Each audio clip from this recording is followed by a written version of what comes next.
He told me a story at the time because the Mini was fairly new. Yes, because it was 2003 probably that was. And he said, look at the exhaust tip of the Mini Cooper. It looks like a Coke can because the night before you had to pitch your design to Mini. We were like, it hasn't got an exhaust. We haven't put an exhaust on it. So they stripped a Coke can and had it poking out the rear bumper as a last minute thing. That's what he told me there and then. Brilliant. I was like, wow, okay, that's cool. And I still had no idea who he was. Still had no idea. And then years later, like obviously got to know who he was, Frank Stevenson, and the amount of cars he's designed.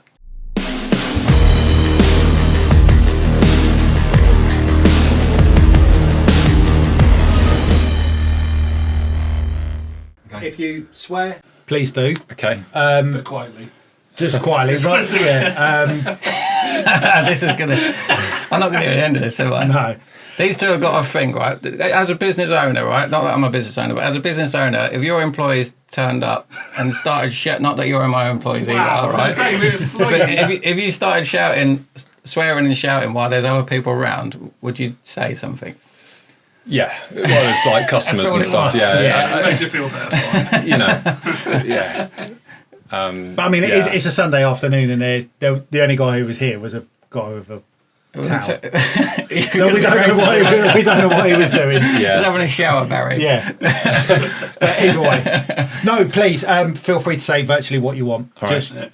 Welcome to Gasoline Junkies. I'm Russell. I'm Barry, and today we're joined by Tom. Tom, nice to meet you, Tom. Thank you for coming on. Thank you for having me. Well, our next question normally is, what do you drive? Currently, I've got an M4 CS BMW 1M. I've got an Evo 6 Tommy Mackinnon, and BMW i3. Why did you look over there when you said that? Well, it's electric, isn't it? We'll get onto that in a bit. But get him out. A little bit of background. Tom and I go way back. I'm going to say 20 odd years. Yeah, at least 20 years. Yeah. We started our friendship through the online world of car forums, which I don't even know if they exist anymore. Not in the same way. Not in the same way that they did. Despite Tom being of a proper height, as in over 6 foot, like we all are, we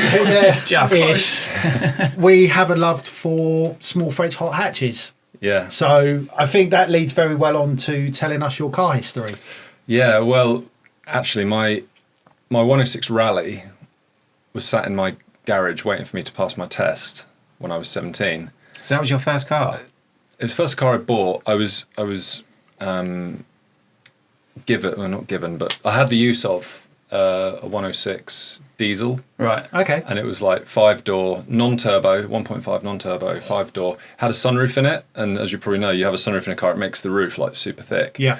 So I was basically driving it like slouched into the middle like this, and you remember your knees are like round by the indicators, and it was kind of like this. But at the time, I was doing the things you do when you're 17 and like buying a new gear knob for it and doing that kind of stuff. But once I passed, I then had the Rally, which was at the time I think the insurance was like $2,500 or something. Which in 2003 it was a lot of money. It was a hell of a lot of money.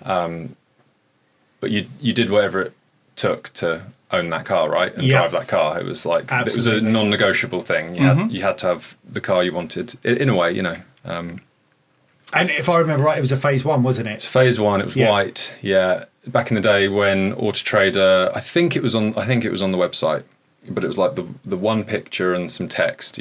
Newbury phone number. Yeah. Went down to see it with my mum. Obviously didn't know what I was looking at. Did you kick the tyres? I think I just looked around it and went, well, it's a white 106 Rally. What engine was that? 1.3. Oh, was it? Yeah, it was 1.3, and it revved to like 7.4 or something, I think. Yeah. So it was like, but you had to rev it to 7.4 to get it to move. Yeah. And at the time, it was like, oh, cool, mate. Yeah, that's a quick car. By today's standards, it's ridiculous. It's not a quick car. No. But once you got the thing going, it was on steel wheels.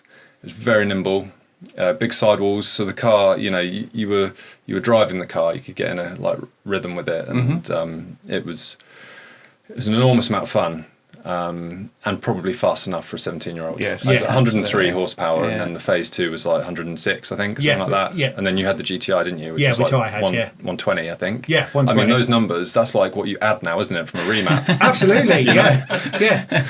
You think I don't know of any hot hatch in this day and age that has 'Cause they're already anything engines, less aren't than 200 horsepower now. Yeah. But then the cars weigh considerably more than what they did there. I mean, the French hot hatches, spitting Kleenex they were made out of almost, weren't they? But they're Yeah. tiny as well, weren't they? Yeah. Oh, so small. Even a small car now is not really that small. So is it? small. And, you know, it had a cable to the throttle. Yeah. And it had like a gear stick that was like stirring pea soup. And, you know, you had to put the key in the door, no power steering. It was like, you know, it was worlds apart from the cars of today, which are like stop, start, auto, loads of power, turbo, all electronic, you know, different throttle modes, put it in sport, that sort of thing. You know. That was when you jumped in an E46 M3 20 years ago. It was like you press the sport button and it like wakes up. I don't know if you remember, and you're like, oh, okay. Yeah, I've never experienced that before because I'm just used to something with a, you know, full mechanical setup. Everything was very analog, I think is the correct word for it. Yes, exactly that. Yeah. And now everyone wants to go back there. Everyone that's got this misty-eyed nostalgia about the cars, Me. Yeah, I know. I was offered a Series 2 rally 2 weeks ago in blue. And, you know, nowadays that car, well, the seller wanted $8,500 for it. And it wasn't the tidiest. And I was like, it's not really a collector car. Would I ever drive it? No. Do I really need it? No. Do I want it? Yes. Yeah. I want this. That's the big thing. And I kind of just tried to do a bit of a deal, and it didn't come off. And I was like, actually, that's for the best. Yeah. You know, I don't need to have another 106 rally. It's just cool when you see one, and you kind of appreciate what it is. But then you sit in the car, and you're like, oh, I used to think this was a bucket seat, but it's just like, you know, kind of a flat piece of foam. All the pedals are way too close together. Yeah. And I was like, I need to put a dish steering wheel if I'm going to drive this. And even then, it's like, I wouldn't want to get hit by a Tesla Model Y if I was driving this. No. Because it would just fold up. Yeah. Whereas 20 years ago, that was like a fairly, you know, normal sized hot hatch. So times move on, and that's... Yeah, no, I'll put you right, actually, for saying, or for not getting it. You don't, like you wanted it, but you didn't need it. Yeah. I'm sure you got more than one toy to play with. So. But the Rally Blue, Indigo Blue, that was called. Yeah. Yours was blue. My 106 GTI was Indigo Blue. It was. There was a very, very limited number that were painted in Indigo Blue, and I didn't know my arsehole from my ear roll then, and I realised it was Indigo Blue. I mean, like we'll get onto later with our car stories, we ruined our cars, but if I would have kept that mint, and preserved, like we all do, we all say now, old Star Wars toys we used to play with, if we would have kept them mint, we'd all be in a much better financial position than what we are now. I remember colouring mine in with red pen because it was like blood marks. Yeah. And then burying them in the garden. That's it, If I was to go back to my old house and dig them up now, they wouldn't be worth anything and they'd be covered in red paint. But So we digress. Continue with your car journey, please. Right, yes. So from there, what happened? I had a 106 XSI, phase 1. Nice. Then so that was your second car? Yes, I think it probably was. Yes. And then my 106 Rally, I mean, there's a whole... I can tell you a lot about that car, but the reason I stopped driving that was because I basically messed around with it so much that it, like, didn't work very well. Right. I put nitrous on it. Oh, did you? I got a credit card and I thought, great, nitrous kit. Yeah. Not really thinking about a month's time when I'd have the bill. I was just like, oh, it's a credit card, that's cool. Free money. I blew the head gasket on it. So then I thought, oh, there's a cat cam. That was a brand, cat cams. Yeah, I remember. Cat cam for sale, and it was like 280 duration or 282. That's or why you something. got to square it with this magazine then. Yeah. I could have built a whole car out of that for about $3,000, you know. But did that, and I was like, oh, okay, well, the head's coming off, so I'll put that cam in, and then, motorbike carbs. I'll put some of those on, because everyone was putting R6 carbs on cars back then. Yeah. So I was like, right, I'll do that. And basically the end result was the car didn't work very well at all. Like, it was virtually undrivable, stank of fuel. And so that kind of got parked to one side, and I got this XSI, which had like an E-Tech spoiler. Do you remember those? Yeah, like I screwed do. to the roof, Yeah. and an exhaust like that with a big square hole cut in the back bumper. I bought it for like £300, which seems insane by today's standards of what cars go for. It was lower. It couldn't be any lower. Bought it with a broken gearbox. Put a gearbox in for like £80 or something from the scrapyard, because again, that's what stuff cost back then. Yeah. Drove that around, sold that, and then I jumped into Clio 172s. I had a flame red phase 1 one of those, which was rare. There's like 60. Right. They used to be silver mainly. Yeah. There were a couple of yellow ones, I think. I managed to write that car off 3 months after buying it, which was a bit of a shame. I thought I was, I don't know, Sebastian Loeb or something. I was going on the back roads, and Chris, my co-director now, he was following me because we worked at Steve Hill Motorsport at the time. We were taking a customer's car back, so I just washed it. I was feeling really good about it, and I was flying along these B roads in this 2-litre Clio at 19, 20 years old. And I just kind of went over this crest, and the car went light, and then it like compressed over as it landed, not landed, but as it went over the crest, it kind of compressed, and then I went into this ditch, and I rolled over and over in the field, and like springs and wheels came off, and like the roof was like completely caved in on the passenger side, which, you know, I was on my own, which I wouldn't have driven like that with anyone else with me. Third party, you know, insurance, obviously, because you can't be fully comp when you're that age. So I ended up with a big pile of bits. So what's the first thing you said when you got out? I was like, I just washed it. Yeah, it really annoyed me. I think I felt quite lucky to be alive. It rattled me. I went to the doctor and everything because I was like, you know, I had cuts on my head, and I was like, what do you do after you like roll a car over a few times? Yeah. And you Buy like, a new one. yeah. I had a scar on the back of my arm from the airbag that came out and all that sort of thing. I was like, yeah, there's like no parts I can sell. There's like nothing left apart from the engine and like some interior bits. So that was the end of that one. And then I went for a ski season all winter, so I didn't need a car. I went to the French Alps and came back, and then got a 172 Cup in blue, which was like, you know, it felt like a proper car back then, because it was about 5 or 6 years old. It's about 5 or 6 grand was the cost of it. At the time, you were kind of like, God, this is a lot of money, like for a car, and it was fast, and you know, I thought it was cool, and you think everyone thinks it's cool because that's what you're into, but actually, no one cares. It's just a Clio, you know. But at the time, when you're young, you're like, oh, how cool is my car? Yeah, everyone must be looking at that thinking, whoa, 2-litre, 16 valve. So I had a couple of those, and actually, I had a pair of them until recently, until a couple of years ago. I had a track car, which I completely, obviously, ruined. I bought as a stock car about 15 years ago. I paid £1,000 for it. And I waited so long for the V5C from this guy I bought it from. In the end, I was like, okay, turn it into a track car.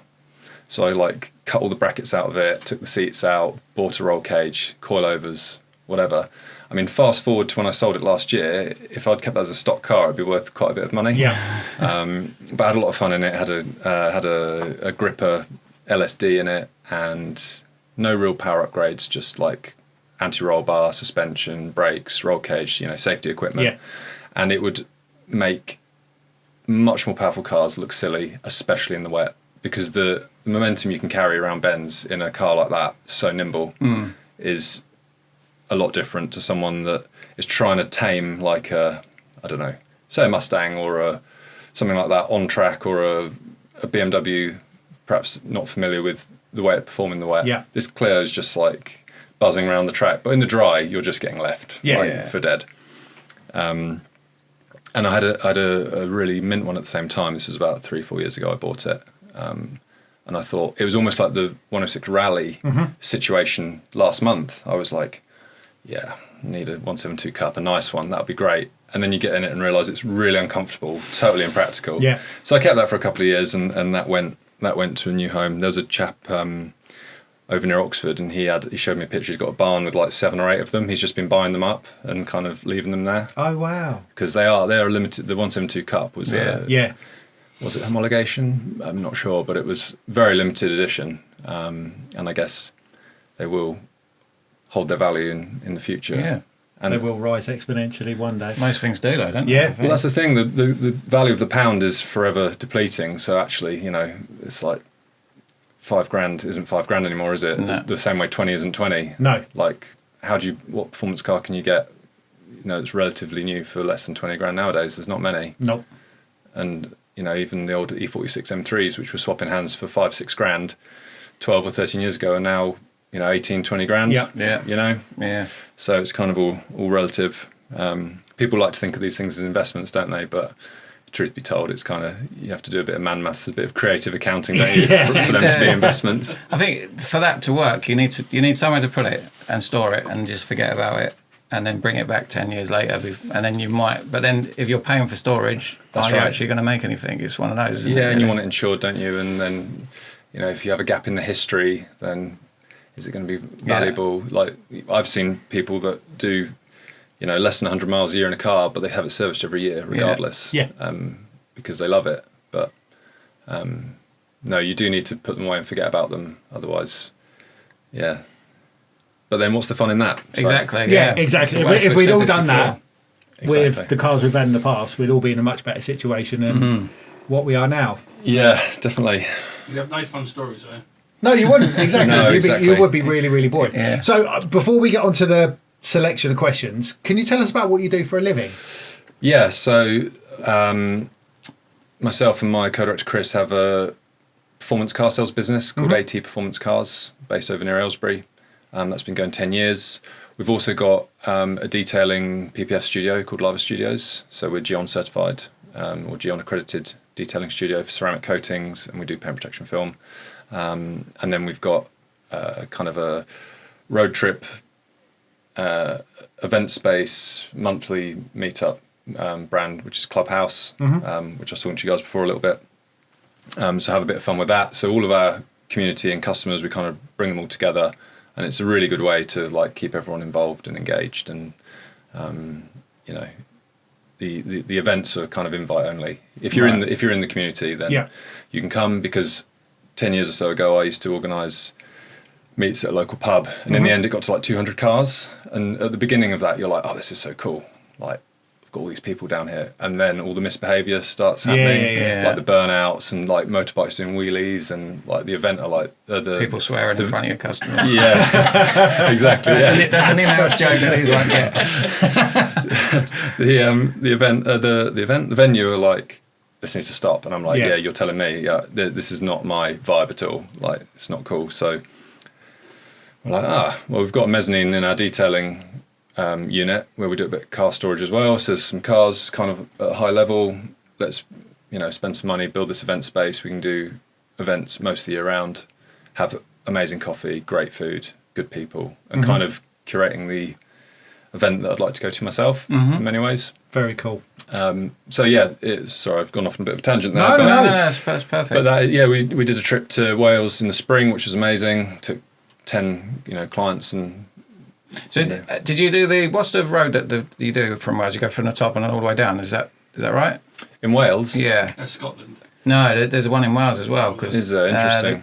Perry and Mike just done it. They asked us to go on there. Oh. But, yeah. Well, we're going again in September if you want. Yeah, so they went up to Snowdon, and they go right down the coast. And it's like a real past Anglesey and all that. Yeah, it's supposed to be a real cool. not very good, more scenic. real scenic roads, but they're really dodgy. Small roads rather than just like I think the one in Scotland is very nice. Dual carriageway. I don't think my Hyundai would keep up with your cars.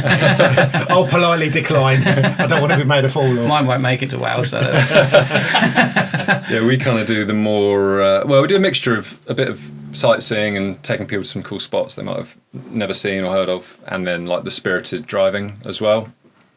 So that's good because it gives people purpose to use their cars, which I think is one of the biggest things. That's what it's all about, though, isn't it? Yeah, and that's the events we do. The meet-up Saturday morning, it's 9 till 12. As I said, amazing food and coffee, and people keep meeting each other at these things. Yeah, and then you see the friendships and the little groups kind of sharing the set, and then before you know it, they're on a track day together. These people, and it's really cool to see that kind of developing. Oh, good for you. It's what we've said. What a we want lot to get in to. this. Yeah. The car community is just epic. It really, really is. And it's very, very eclectic. Yeah. The trip we did in April to Wales, we had 3 Mitsubishi Evos, because that's kind of where Chris and I came from. Yeah. And very much know people that have still got those cars. We had 2 GT Porsches, we had a McLaren, we had a 992 GTS, BMW M3, Supra. And everyone was like, oh, your car sounds amazing. Oh, you were getting away from me in the tight stuff. Or, it's great when it's not just... There's a mutual affection for everybody else's car. And everyone knows how to behave because obviously we know everybody. There's no silliness or misbehaviour or showing off, and everyone can appreciate everyone else's cars. It's pretty cool. See, I like that sort of thing a lot because I fell down a rabbit hole a little while ago. In fact, I was watching these things. You may have seen them on Instagram. They're called takeovers in America. Oh yeah, I've seen that. I don't see the point in them whatsoever. Just people basically getting run over. Yeah, just people getting run over. Really? Look at it tonight, mate. Yeah, it's insane. Basically, the intersections in America are huge. They're massive. And they just get groups of people that just stand around in a thing and people do silly donuts. Oh, and then they get hit. And then they get hit by a car. Seen that. Yeah. That is a vibe. That other stuff's just fucking stupid. Yeah, it's like how far can you take it almost, isn't it? Yeah. And there's certain YouTubers that promote the stuff we used to go, car cruises and stuff. I always remember like Milton Keynes Cruise when you used to come down. It was fairly respectable to a point. Yeah. Everybody was there to appreciate the cars. Yeah. You had the occasional misdemeanor, but now it all seems to be about the misdemeanors and nothing else really. It just seems to be about the cars. Yeah, it should be about the cars, but it all seems to be about the dickheads. And yeah, I find it can go a certain way, but your way sounds more gentlemanly, shall we say? A bit more grown up. I think the older we get. It's kind of like that, almost like that cafe culture in a way. Yeah. That you kind of get in the bike scene. Yeah. Everyone shows up, have a look at what everyone else drives. We do organise some opportunities to enjoy the car. Yeah. But it's very much like, oh, it's amazing coffee. Oh, it's like organic bacon roll from this supplier. And, you know, if you bring along your family or your partner or whoever, they can have a good time as well. Yeah. Because they're like, you know, Carlo used to come from Milk and Beans to do coffee. And now Tom from Barista Culture comes over and does it. And then we've got the food supplier who's on site who has his own brewery on our industrial estate. You know, he gets the bread from Oxford and the meat comes from Borstal Meats and all the rest of it. So it's like, it's not just like a van outside with a generator running and, you know, here's your bacon roll. Yeah. It is very much, it's curated and it's supposed to be... It's almost like Clarkson would do what he's doing with the farm, isn't he? Helping out all the people around him. Because there's nothing worse than going to a car event or taking someone with you or whatever and it's like, oh, there's nothing really to eat and it's not very nice and shame the cup of tea wasn't very nice or whatever it might be and you're like, probably won't bother going back to that. But if people are like, oh, that's where I got that amazing drink or that amazing food or whatever, it kind of adds another dimension to it. Absolutely. So is your little setup, your what's it called? Clubhouse. Yeah. Is that a little bit like Gasoline Juice? Have you been there? I went there. I think it used to be called Car Natter. Is that right? About 5 years ago when it first launched. I went to a Porsche event there.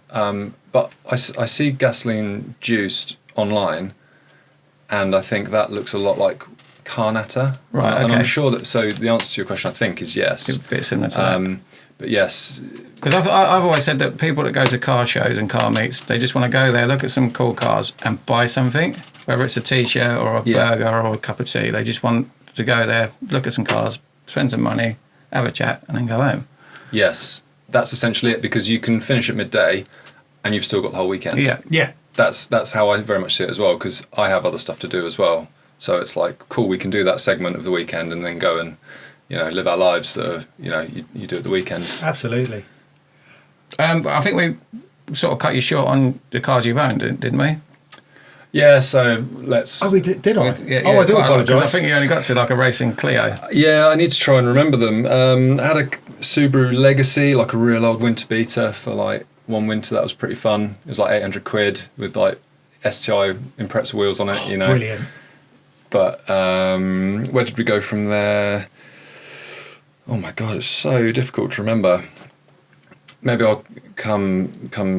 I'm sure they'll pop up as further we're down the line. talking. Yeah, They will do. I had a 991 GTS, which was a nice car. That was about 5 or 6 years ago, which had ceramic brakes. Nice. It was very high spec 18-way seats and glass roof and all the rest of it. And that was kind of like a, you know, always wanted a Porsche. Yeah. And that came along, and that was in 2020 where the prices were a bit soft on cars, which was great timing. I found this car privately, went and bought it, ran it for about 18 months, I think, and it gained quite a bit of value, which was... Is that during the pandemic? Nice. I think everything did, yeah, I sold it at the start of 22, I think, and, you know, you when you own a car like that, you kind of monitor the prices in the background quietly just to make sure you're not terribly upside down, you know, on it. that was a fantastic car.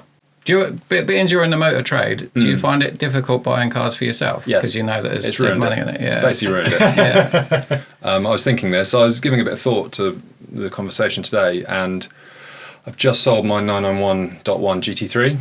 Guards red, Club Sport, so the roll cage, had ceramic brakes, full PPF. It had 4 or 5 owners, which for those now is quite low. A lot of them are like 9, 10 plus. Yeah. I bought it off a client who is a regular at our events, our meets, and comes on the drives and everything. And he, we flirted with each other about me having that when he found a new car, and I was like, yeah, not really ready for it, blah blah blah. And then in September last year, he said, right, I found a car, I need to get out of this. Do you want it? And I'm like, going into winter, like, not really prepared myself to spend 80 something grand on a car. I was like, okay. Gave it a bit of thought, talked to my wife, and that's your first mistake. yeah, no, she's really good actually. Well, I normally say, how do you feel about me getting another car? And she just like, how many seats has it got? I'm like, 2. It's like, okay, so you're going to take our son or me? I was like, well, probably him. That sort of thing. Yeah. She totally supports. If I think it's a good idea, she's like totally behind it. But she's like, well, you've always wanted one, do it, sort of thing. And I was like, okay, so I pulled the trigger, but the whole time I'm like, okay, which date am I going to sell it? Yeah. How much warranty is going to have left? What's the retail price going to be? Is the curve heading down, on them? Because it is our business. I always have that kind of perspective on it. You have the business head on it because I guess instead of looking at them as a car, you have to look at it as investments, like a unit sort of thing. It's in some ways, yes. Maybe it's not the right thing to admit because I want our customers to buy the cars of their dreams and absolutely love them, and like it's a very important purchase in your life to do that. So I probably shouldn't admit the fact that I do struggle to get excited about cars like I did.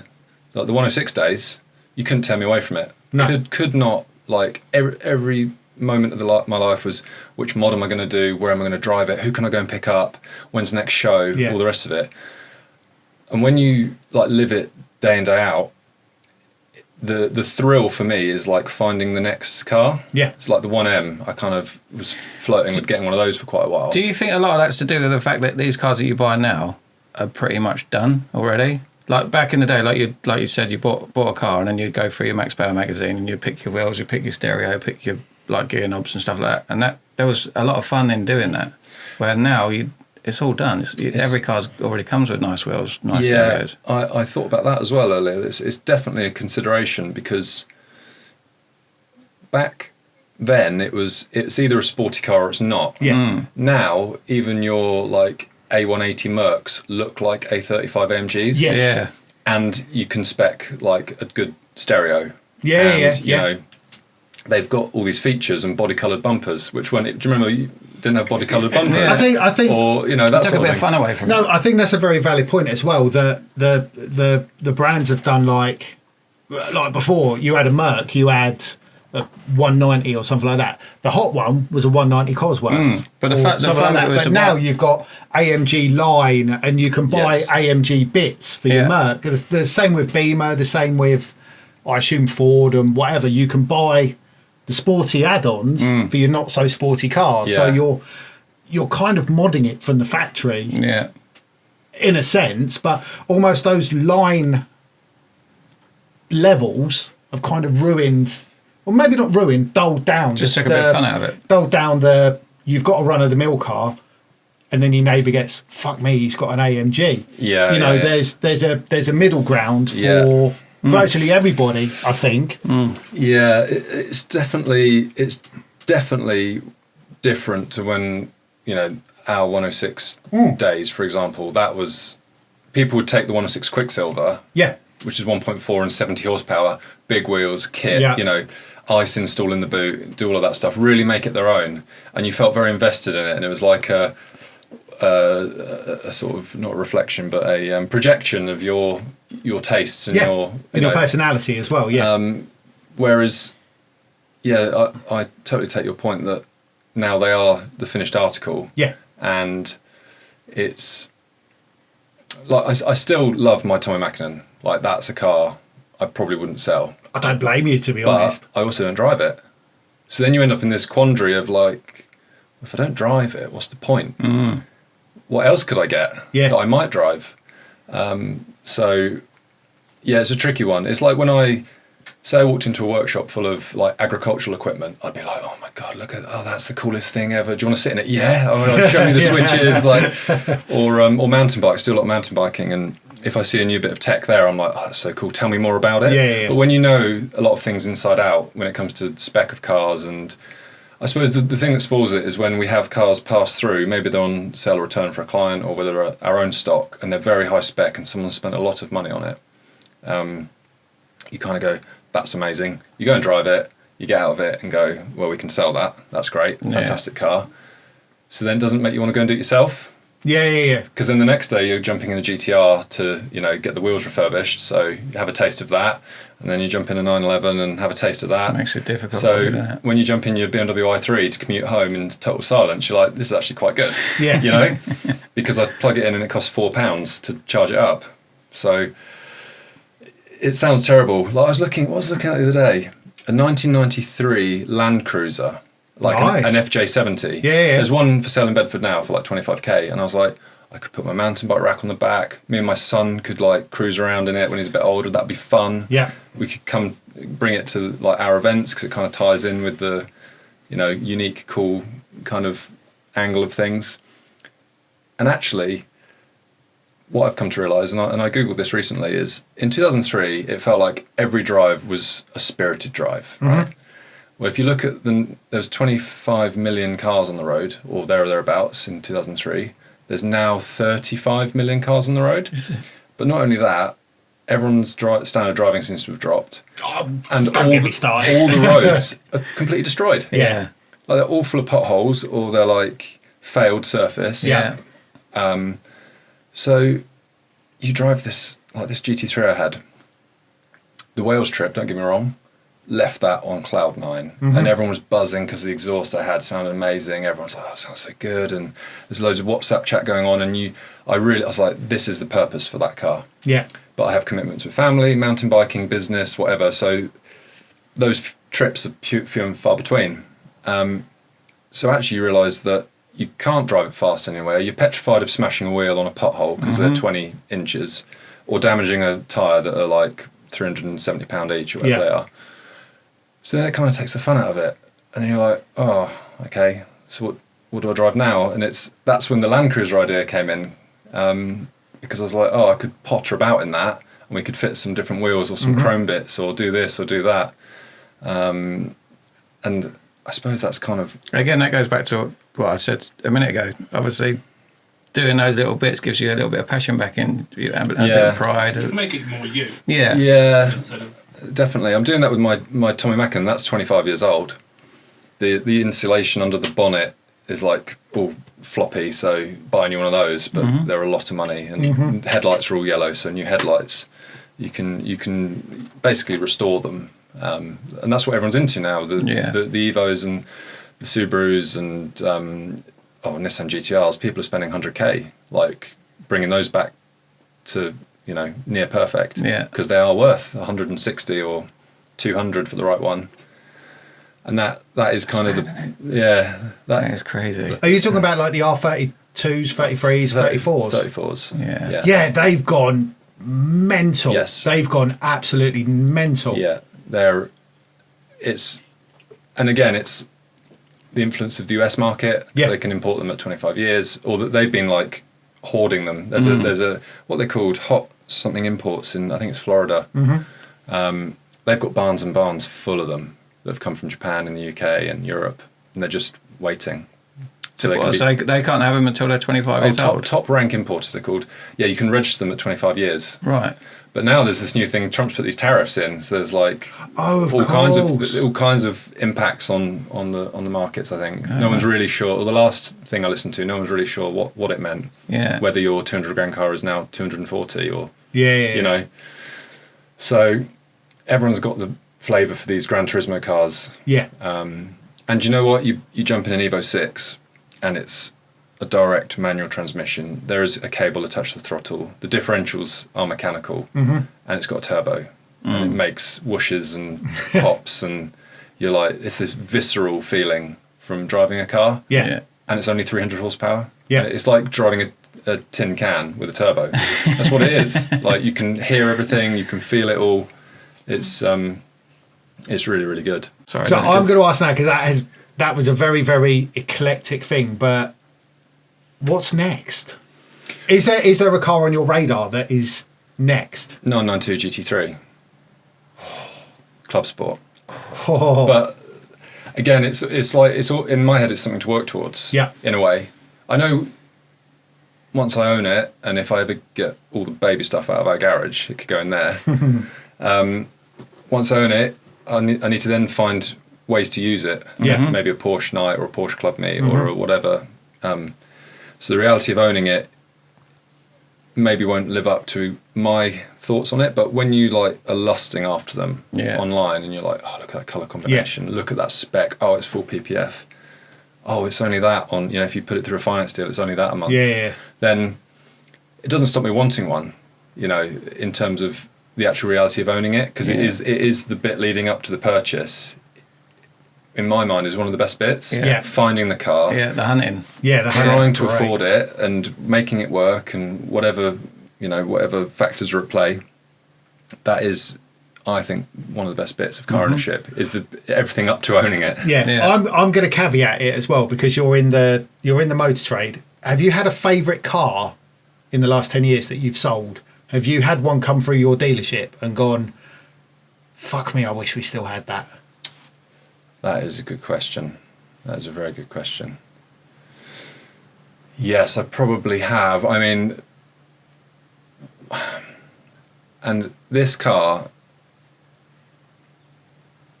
I've loved since I was a child. It was one of the poster cars. And we took it in part exchange on a deal. The guy had it 17 years or something, I don't know. To give you an idea of how old it is. He probably paid 15 grand for it. Before you say what's in your head, I have nothing in my head. Oh, okay. No, I generally. Right. No, I'm going have. Lamborghini, but go on. I had Viper until it said 15 grand. Yeah. Okay. Yeah. I think I've got a rough idea. Go on. Go on then. No. It's a game. Come on. I want to say a Focus Mark 1 Focus RS. It's very close. Oh. Is it? Yeah, it's close. Escort Cosworth. Escort Cosworth. Of course. So this guy, he parked it for a GTR we had. We gave him quite strong money for it, and it's a nice car.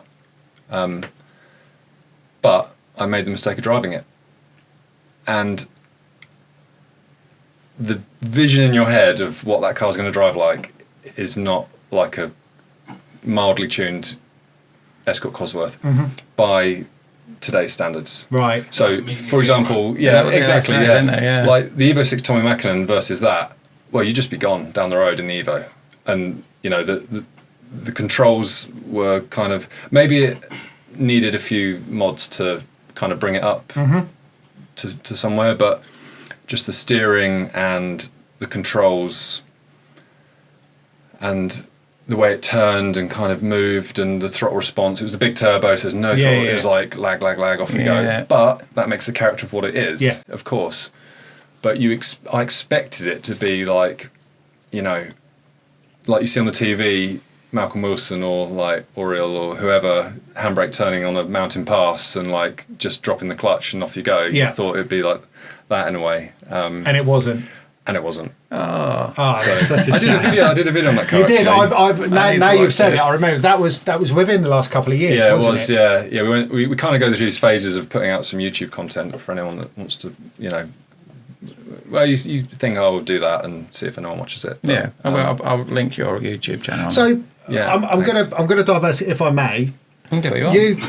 You're the CEO apparently. Oh, bloody hell. You've sold.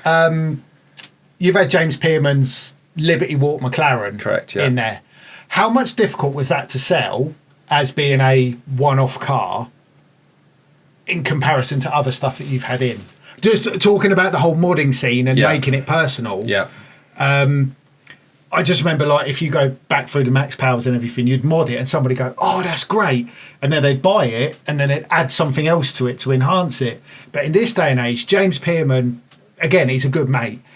That car is unique and I love it. I think the Liberty Walk stuff's great. Yeah. But how difficult from a selling perspective was it? Well, your market is very narrow. It's literally it's one guy, isn't it? Probably one guy that will come along every so often and go, actually, yeah, that's a bit of me. And that's what happened. We had the car on site. We did some social media stuff with it, some professional photo shoots, and marketed it. And in the end, after a short while, it went back to James. Yeah. And he took it to various other things. I think it sat in the box at Caffeine and Machine. It did, yes, for quite some while. Yeah. We kept the adverts live, and yeah, one day someone goes, yep, that's a car for me. Want to go and do stuff with my son, go to these European events and, you know, do these tours and stuff. So the guy was buying it to enjoy with his son, which is like perfect. Yeah. Perfect, because that's, you know, you're not only combining your love of cars, but you get to do some family time. And absolutely. He then went to some show in Europe shortly after. I think the day after he bought it, went straight to Europe and was on the Liberty Walk stand. Okay. With it. Yeah. But like you said, that buyer, it might not have been this year. It could have been, you know, the end of this year. So does that reflect in the price? And if you've only really got what the market of one, you market it at what you think you can achieve realistically. There's no point going way above what a realistic sale price would be, because otherwise it's just famous. It's there online forever. Yeah, and, yeah. You know. So that car was on a sale of return. Yes. Yeah. Yeah. Because you've had Aventadors come through as well, haven't you? I What think we had a twin turbo Huracan recently. that's the green it. one. Yeah. Yeah, that was a car. Chris, my co-director, his workshop Auto Talk. They did the turbo kit on it. Right. 4 or 5 years ago. Then it changed hands, and we had that. Yeah, we had that advertised. And it's, don't get me wrong, it's out there. And as a retailer, you're kind of like, well, you know, this is a very, very complex machine already. You're adding all of these parts and all of this power. Yeah.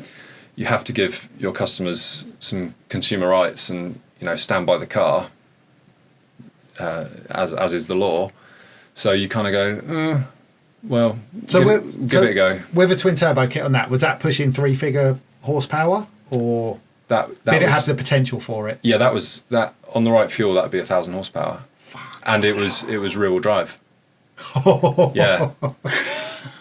So Love it. I mean, a rear-wheel drive Huracan is like a handful already. Yeah. So why not add a couple of turbos Yeah. and an exhaust about that long? You know? Superb. And it's that's one of those cars. It's almost like the McLaren, the Liberty Walk. It is what it is. So you've got to decide what you want from a car and will it suit that, because you're not going to go and do a track day in that Huracan, because it will get really hot. It'll be too noisy anyway for track limits. So what are you going to do with it? Yeah. Go to some shows and talk to a load of people about, you know, the engineering and how cool it is and that kind of thing. And it's almost the Liberty Walk angle as well. I think it's unique. Yeah. It obviously costs a lot of money to do it, and it's unlikely you'll go somewhere and there'll be someone else with one. No, that's the thing, isn't it? Yeah. So yeah, they're interesting. That's more Matt, who's joined us. He's joined the team. He's got a big black book of supercar owners, and we have some quite unique stuff. We had a Air Ride R35 GTR recently, cream developments body kit, which it's not really my cup of tea, but he's got great confidence in it. He loves them, and you know he sold it and took a Liberty Walk i8 in part exchange, which we've now got at the moment, which is now he's actually now sold it. But if you'd left that to me, I would have been like, I wouldn't. I don't know. I don't project the right confidence in those products probably, but he's the perfect man for the job. He loves that, and he's really into it. So that's a great, you know, it's another kind of avenue that we can explore. I just love dealing in the fun cars, whether it's an M2 competition or a Hyundai i20N or a 911 GT3. Is it fun to drive? Does it make you smile? Yeah. You know, that's pretty much where I'm at with the stock I like to buy. So excellent. So where did the love of cars come from? My dad, I think, when I was a kid, he was doing. Well, he had a what did he have, a Jag XJS or XJ6 or whatever. He was a businessman. He had a transport company. So that, I think that was the go-to-meetings car. And then he had a white Metro Turbo, and he got the mechanic that does all the trucks to like run a exhaust in front of the rear wheel. Brilliant. So that would be his car, and I still speak to people that worked for him back then, and they say he's come down to the yard and do a handbrake turn or whatever. This is the guy that like runs the company. You know, it's But he used to race. There was a Renault 5 TS Championship. I mean, this is late 80s, early 90s, where it was a Renault 5 TS with a roll cage and a seat, and I think you paid for the year, and then the car would be ready, and you'd jump in and you'd race with other people that were doing it, however much. And there's photos of them kind of like up on three wheels because they're more or less stock cars. Yeah. But it was like almost like the Citroen C1 Championship they do now. Yeah. It's not about the power. It's like who can drive the car the quickest around the circuit. Yeah. And he did that, and he did Maestros, and he would take me to the British Touring Cars. Oh no. In the 90s when the best era. Yeah, right. The Super Tourers when it was the Volvo estates and the Mondeos and the Lagunas, all of that sort of thing. And the BRDC then was quite a small room with a few, I don't know if it was even seats, it was just a concrete pad, I think. But we'd go there, have some food, and watch some racing. And that, you know, when I saw the touring cars with the wheel arches there and the wheels right up in the wheel arch, and the sound of them and how close they race, and the aero for me was the biggest thing. The front bumpers they all had a flat lip on them. That's right. With intakes, and I was in awe of it. There's a really cool documentary at the moment on the Alfa Romeo. Is it the 156? I think. Yeah. It's on the Influx. Is it? Channel on Instagram. Oh, okay. Well, I think I sent you about it, where Jason Plato's doing a talk about 90s cars, and I think that's fed my infatuation for 90s cars. Yeah, could be. Yeah, it's very, very good. So, next question I'm going to ask you, mate, is have you had any points? None. None?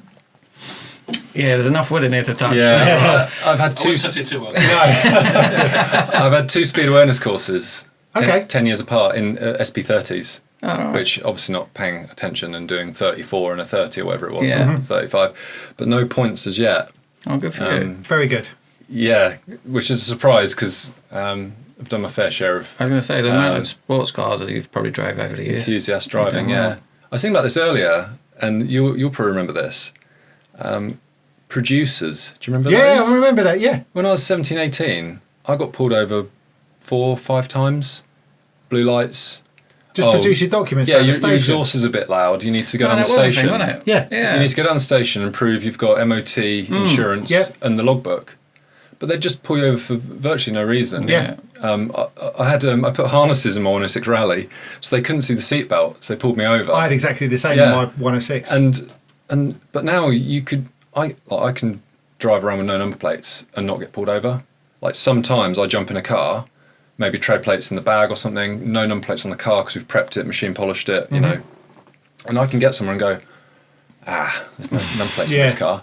I was like, I actually drove past. That's why you got no speeding points. Yeah, I drove past a copper just a minute ago, like taking a notice. Yeah. But 20 years ago, it was like you couldn't even have a noisy exhaust without. No, you really couldn't. I don't know the last time I saw anyone pulled over at the side of the road.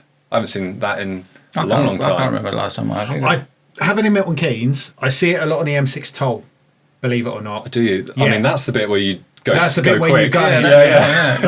That's what you pay for, isn't it? Yeah, that's right. Yeah. Normally, when I get on the M6 toll, and I drive quite sensibly on it, because if I lose my job, and I like my job. But generally, you do see people go, right past you. But normally, within about 8 to 10 miles, you see said person being pulled over by a very powerful Volvo on the M6 toll. And I see that virtually every other time I go up north. I see that. Have to be careful. Yeah, doing 70. You see, the undercover cars now are quite different, aren't they? You Very see different. all sorts of things like Cupras or like maybe a McGann estate or a 5-year-old Discovery or something. Yeah. Something that you wouldn't think that would be a copper. And you look very closely and you see in the grills or on the rear bumper there's a couple of extra lights. Yeah, a couple of little aerials. Yeah, normally it's like a that. blue Volvo. That's kind of like their common ones. But like you say, they're sort of venturing out a little bit now, aren't they? Yeah. Do you remember in lockdown there was a video of a guy filming himself in an RS6 doing 200 miles an hour? I do indeed. I bought that car. Did you? And I found out it was that car when I was at work in the office, normal day. Phone rings from downstairs. Hey, police here to see you. It's like, all right. Go downstairs, black X5, 2 armed response officers turned up. Wow. Do you know why we're here? And I'm like, no. Have you got an Audi RS6? I said, yes. Just bought it off a customer I've dealt with before. Okay, where is it? And stupidly, because I'm just like Mr. Easygoing, I'm like, it's out there. Okay, we're going to need to take it. I was like, right, okay.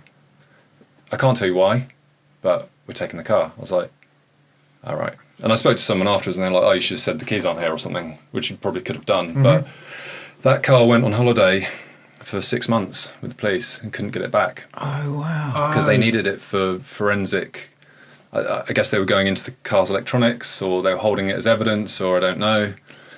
But apparently the guy bought it from, gave it to his mate to sell. And during COVID, when there was no one on the roads, he decided in his wisdom to film himself doing 200 miles an hour. Yeah, that was sketchy not only video. doing 200 miles an hour, but holding the phone like this. Yeah. Do you remember? I do. I remember the one. And it's funny because the car went and I didn't say a thing. I'd had it 4 or 5 days. I've just paid, nearly 50 grand for it. And I didn't say anything to the guy I bought it off. And then he rang me, like, the next day. So, the police might be in touch. There's nothing to worry about, blah, blah, blah, blah, blah. And he said something, I can't remember what it was, where it was like, but obviously he didn't know I knew that the car had gone. I was like, okay, all right. And I kept talking to him, and it turns out that he gave it to his mate to sell, apparently. His mate took it down the motorway, did that, filmed it, shared it in a WhatsApp group or something. And then, of course, what happens is someone sends it to someone else, and someone puts it on Facebook, don't they, or whatever. Yeah. But interestingly, when I bought that car, it was on this guy's private plate. And the V5C he gave me was on the age-related plate, and that was dated not long ago. And nothing clicked, but what that meant was I've driven that car back on his private plate, and it hasn't triggered any ANPRs. Right. As soon as I've listed it on Auto Trader, a red light's gone on in an office somewhere, and the police have gone, we know where that car is now. You've got it. These people have got it because it's just been listed on, or they've just HPI checked it, or it's on Auto Trader or something. Yeah.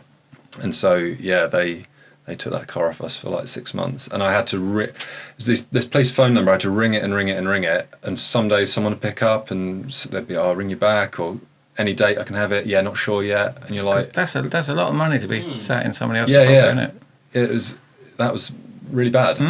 So the point I'm trying to make is the seller knew the car was hot, obviously. Yeah. That not hot stolen, but the someone was looking for it. Yeah, had a marker on it. The police were looking for it, and they obviously knew that in the background there's some sort of investigation, even though nothing had come to light. And he's offloaded the car to me, and then they've turned up. Who did you buy it off? Where did you get it from? Blah blah blah. And just said, look, this is the story. I know the guy. Got nothing to think there's anything wrong. So that's my speeding story. Well, going on to one of our questions, a good segue is, what's the fastest you've been in a car? Is it 200 mile an hour while holding a camera? That was it, yeah. After picking up a car you just bought. 202. I don't know, how fast have I been? 100, what, driving or passenger? I did 155 in my Mark III Focus RS on an airfield, and in that car that's fast enough. Yeah. And recently we went to the Nürburgring, start of June. And I see some pictures. I had some laps with the guy, Jamie, a friend of mine, and he was doing 150-ish. Why other cars are on the track as well? Yeah, around there on tourist laps. Hell. But he's a real peddler. He's semi-pro racing driver. He's done in what car? GT4. Nice. That I see the pictures on your Instagram. Yeah. Whoever took the pictures is a really good photographer. Yeah, you go up, once you've done laps, you Google, or not Google, you search a reg on this database. Yeah. It provides you all the pictures, and then you can pay 10, 15 quid to buy these pro pictures. So that's pretty good. But yeah, that sort of speed, if anything goes wrong, like there's a massive problem. Yeah. So on an airfield, that kind of speed's okay. But still, even if you had a blowout, it would get very emotional very quickly. But I think that really Get that's emotional quickly. Speed is like we were talking about earlier. You have a 300 horsepower car that's nicely balanced, and you can have a lot of fun just over the national limit on nice roads. Yeah, it's when you go really fast that it's like that GT3. I went to an event at a Porsche specialist, Manthey, who do all the Porsche upgrades. Yeah. It was hosted at a local Porsche specialist. And of course, they're talking about all these upgrades, the aero suspension, and everything they provide. And I left there thinking, yeah, cool, yeah, I've got the bug now, and drove home on the Leighton Buzzard bypass and realised how fast that GT3 could go. Because I'd not really, the weather had been bad, not really driven it quickly, and I was like, this is ridiculous. Like, this needs to happen on a track, not on a road. Yeah. Because there was no one around. It was like late at night, clear visibility. But I was like, this is ridiculous. And you don't need any special license to buy these cars either. No. That's the scary thing. Yeah, it's like, if you've got the money, you can be 18 and jump in a whatever Veyron. Yeah. GT3. The other week we all took a Hellcat out. Yeah. On the red key as well, wasn't it? So it's 900 brake horsepower. And the thing was insane. And the guy that took us out was like, put your foot down, put your foot down. I was like, this thing outweighs my ability to drive a car massively. If it starts going wrong, I can't control it. He's like, that's all right, just put your foot down. I'm like, no, I'm happy doing 75. Yeah, there's a real fascination with power. Like, everyone seems obsessed with what stage are you at and like what power are you making and all the rest of it. But you look at the likes of Manthey and Shermer, who do the BMWs, and the focus really is on suspension, braking, aero, downforce. What the power comes much later if you're going to add any, because the way the car, moves on the road or the track is and reacts to your inputs is ultimately a lot better, because you add all this power to the car. That M4 CS that I've got at the moment, that's had Litchfield Stage 3, which is the decat full exhaust tune on it, which is like 560 horsepower and 700 and something newton meters of torque, and it's virtually undrivable. Like, you're on a knife edge. You put the M dynamic mode on and you can feel the car moving, and you're trying to accelerate in a straight line and you can kind of feel it moving, and you just think, this would benefit my driving ability by just being, a bit quieter. Yes. Yeah. So I'm taking it back to stage 1. We're just refitting the cats in it at the moment over the weekend, and I'm going to take it down to stage 1, so it's a more balanced car. It's really interesting to hear a petrolhead actually say that, because I think you were right in what you were saying. There is a quest for power now, isn't there? So long as you've got 7, 8, 900 horsepower. But going back to the Manthey thing, am I right? They don't do power upgrades unless you ask it. It's exactly like you said. It's about geometry. It's about brakes. It's about aero. It's about everything that can make you go as fast as possible with the power you've got. Yeah. Exactly. I really, really like that. Okay. But it's really interesting to say that an M4, it's fucking undrivable, pretty much. It's quite refreshing, actually, to hear people say that. This car's got Ecutech upgrades, which you see on Nissan GTRs and BMWs and various other brands. But you get this app with a little sliding torque limit on it. Yeah. So I've got that a bit further down, because I drove it around the Nürburgring, which I don't know very well, but had a lot of fun. And it's got big Alcon brakes on it, which were very useful when you don't know the track and you need to stop a bit quicker than you thought you maybe needed to. All this power, I'm like, I don't want to be accelerating to the next bend any quicker. I want a bit of time to process where I'm at, my position on the track, who's behind me, what's going on. And it's people go after the numbers, but they also say, take the Mitsubishi Evo, they do cams, they might do an exhaust, then they might do pistons and rods so it can take more power, and do a turbo and do an intercooler. And it's, for some people, it's a journey.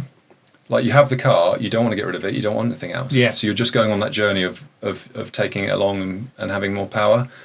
But you do meet people that say, I've taken this too far now, because the clutch is too heavy and I can't drive it, and it doesn't like cold mornings because it's mapped, with these cams and that kind of thing. So it goes back to that thing that I believe in, which is you have to have the car that really suits what you want to do with it. Yeah. Because it's all well and good buying a GT Porsche, but unless you are going to Wales to drive those super smooth roads, or doing a mountain pass in Europe, or doing a track day, day to day on our roads, it's not really the answer. Yeah. You're probably better off in a Macan GTS. Yeah. Or a Cayenne Turbo or something. You know, it's a Porsche product and it lends itself to having people sitting in the back, for example. You know, it's very refreshing to hear, actually. I don't know. I experienced so many things. It's probably not. Yeah, it's not the normal thing for people to probably say, but it's like, well, I had that GT3, and I was like, oh, there's a little kind of supercar meet happening down there this Saturday, and there's this going on.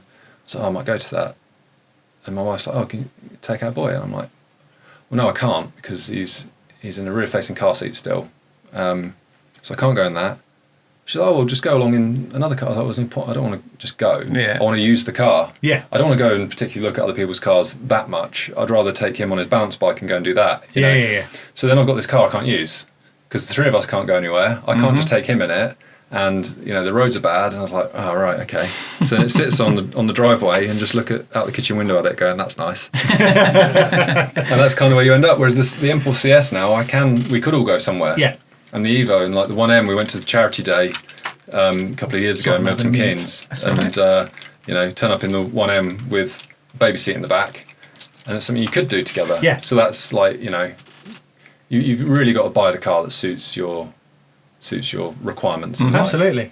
But you know, we have a lot of customers that must own an R8. That's a dream of mine. Got to buy it, and they buy it, and then kind of go, right. Well, I've only done 1,800 miles this year because I haven't really had anywhere to go in it or anything to do in it. So I do admire people that have a plan and go, right, I'm doing this European trip, going to Spa, going to Nürburgring, and they use it. Yeah. And they get through tyres and they service it and they spend money on it. And it's like, that's the plan and that's the tool for the job. And then when they're ready, they move on to the next thing because they can become a burden, these cars, if they're sat there and you're frustrated because you can't do this or can't do that. It's it's definitely a consideration. That leads very on, when you just said about dream car, it leads very well on to my next question. Money no object, what is your dream 5-car garage? F40. Okay. Poster car. Yeah. I think. They're getting rare now. Everyone keeps crashing them. Yeah, it's insane, isn't it? Yeah. It's been like 3 or 4 recently. 3 or 4 in probably 6 months. Yeah. Escort Cosworth WRC car in the Michelin Pilot, the Malcolm Wilson car. Yeah. Like, to turn your garage lights on and that be sat in there, like that'd be one. I think I'd probably have a white S1 Rally as like, you know, nostalgia. Sat in there, let's be honest. Half of the pleasure in cars is looking at them. Absolutely. And, you know, talking to other people about them. So that would be a cool thing.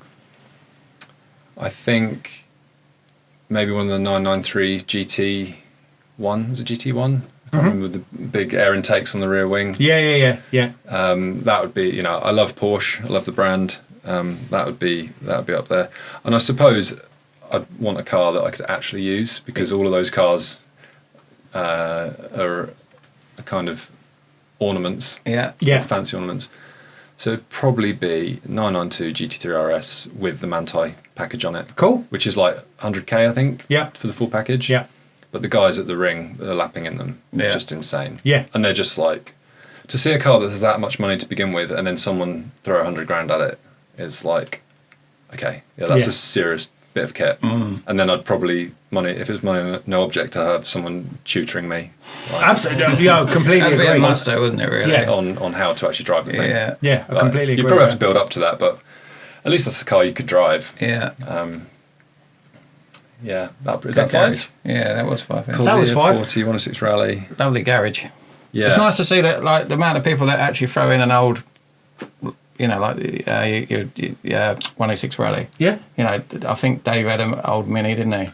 Dave said an XR2, didn't he? XR2. Yeah. All right. Yeah. And it just little things like that. It's just nice that you'd have unlimited money, but at the same time you buy something. It feels like when people get to a certain age, nostalgia creeps in from their younger years, and they want to relive it. They want to relive it a little bit. Yeah, there's modern stuff that it's not on my radar so much. Like the Gordon Murray car, the T50. Yeah. I know a bit about it, but it's not really on my radar. And then you've got the Koenigsegg cars, and we went to the Supercar Driver Secret Meet a couple of weeks ago, and there's stuff there that I'm not really that familiar with because I know I like what I like. Yeah. You know, but I'm sure like some of these McLarens you go in that are obviously turbocharged. The way they deliver power is out of this world. Yeah. So maybe I should have something like that in my dream garage. But the way these modern supercars perform is quite something. But you've really got to have somewhere to apply that. Yeah. That's the next thing. Yeah. It's, you probably need to be in Europe. Yeah. On some clear mountain passes to enjoy them. So what can you put to use over here? It's probably the way I see it. So if you used to do a road trip, a dream road trip, we always say 66, but it doesn't have to be. What would you pick? And what would you pick to drive it? Good question. I've driven from Boston to Long Beach, California before. Oh, nice. Oh, wow. But it was in an F450. Is that 66 then? No, it's not 66. Oh, it's not? That was on like the interstates, like Right. the I-90 and all that from kind of New York. We stopped at Niagara Falls, but we went the non-scenic. Yeah. Until you get through Nebraska, which is basically cornfields, and then you get to Utah and Colorado, and then it becomes quite scenic, all the monuments in Utah. Yeah, but I bet an F450 Julie would be pretty epic. Yeah, there's two of us in two F450s with trailers on the back, with rally cars in the back, and we spent 3 or 4 days driving across. Because rally cars used to compete in X Games years ago, like 15 or 17 years ago. 17 years ago. So we were doing that. So, I mean, that is going to be pretty hard to beat, I think. And I've done a few trips down to Europe and done the passes, quite a few of the well-known passes. Yeah. And those week-long Euro tours with a load of other Petrolheads, like that is hard to beat. Yeah, it's really, really good because you get to the hotel every night and you bump into someone that you've maybe seen but not chatted to, and you have a chat with them and you share stories and blast through some tunnels and some mountain passes, and the weather's amazing. And it's a really, really great thing. I've done a couple now. Really great thing to do. Oh, cool. But I don't know if I've got... Maybe driving across Australia would be quite interesting. But Definitely be interesting. Yeah. And hot. I'm just trying to think of somewhere you could drive quite safely. Yeah. Because I wouldn't want to drive through South America particularly. And No. probably not quite a bit of Asia. I don't know. It's an interesting one. I wouldn't want to drive through Africa particularly either. No, I wouldn't. Because although there's some lovely places and parts, I think from what I've seen other people doing it, that sort of thing, you can run into some people that might not welcome you quite so much. Yeah. So if safety was a concern, it'd probably take the shine off it a bit. So I think exploring more of Europe, and I'd like to do the North Coast 500 and the coast of Ireland as well. Yeah, that's nice. Probably Ireland would be a realistic one that could happen at some point in the near future. Brilliant. Because that looks really scenic. And what would you do it in? Porsche. Yeah. Yeah. Probably would. Probably a Porsche, maybe a GTS, something like that, a 911 GTS, a bit more comfort, because you don't want to be in bucket seats for that long. No. Probably a GTS, a bit of space for luggage. The big theme that I'm getting from a lot of Tom and a lot of the other guests as well is once you've gone to a Porsche, there's very, very little that can touch it. It's almost like you're a convert once you've had I'm sad to say I've never had a Porsche, but it seems that once you've gone into it, nothing else matters.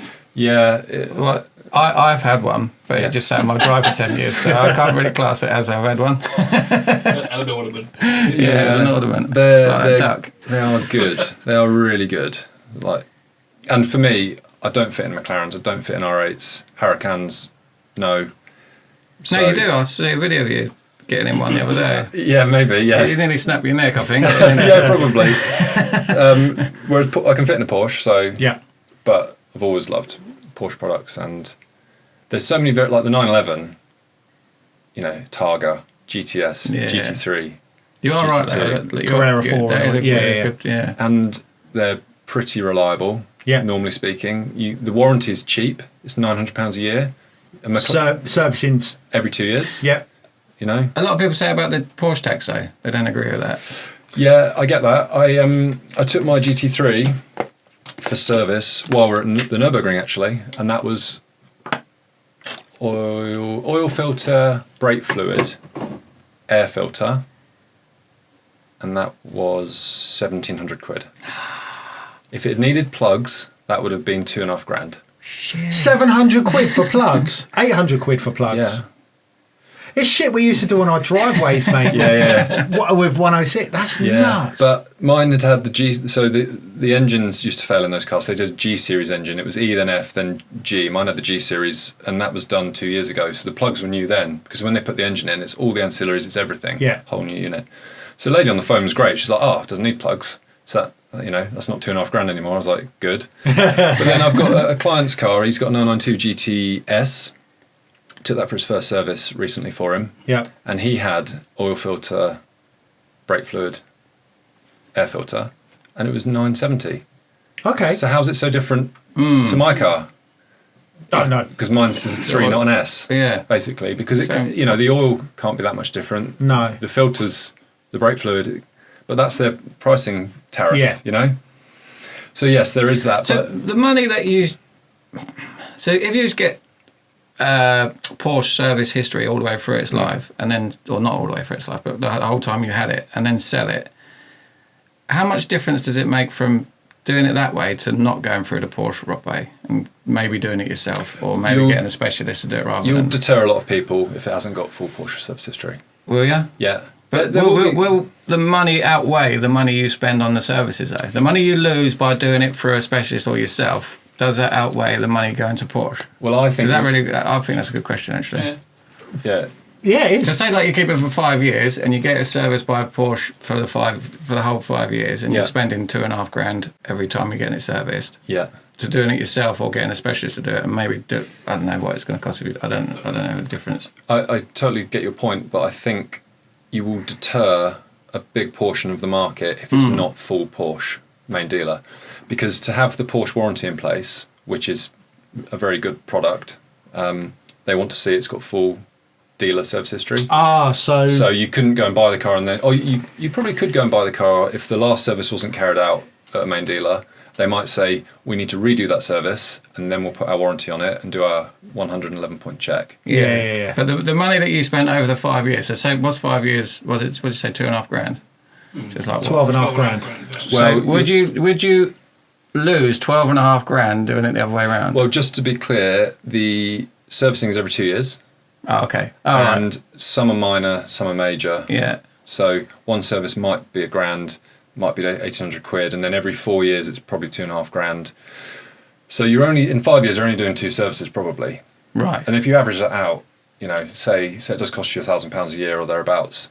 When you compare that to something like a McLaren or a Lamborghini, it's actually not that bad. It's actually quite competitive, because you can take a run-of-the-mill car in these days for servicing, and it'd be 600-700 quid. Yeah, even a Mercedes or a BMW. I had a major on a M3, a 2021 M3, and that was 800-900. Yeah. And they're every 2 years as well, but it's not astronomical. And then the price of warranty is about 900 quid a year. Mm-hmm. If you want about normal anyway. If you want to warranty a McLaren, you're looking at 3-4 grand probably. Yeah. So I think that's what attracts people to Porsche, is you kind of know where you're at a little bit in terms of what it's going to cost. It's like a niche market. Yeah, isn't it is. Only because after Ollie was on and he was saying about the Porsche tax, there was a few people in the comments saying that how they don't agree with it, and some people do agree with it, and then some people saying if you're moaning about the price of a service, you shouldn't be able to afford a Porsche anyway, or you shouldn't buy a Porsche anyway. It's almost like if you can afford to buy a Porsche, you can afford to service it. Yeah. So for us, obviously it sounds like a lot of money, but for somebody that can afford one of those, probably not so much. When I rang up and said how much is the service going to be, I was expecting it to be $2,500 probably. So I suppose it's this preconceived notion that it's going to be that much. Yeah. And you kind of brace yourself for it. Yeah.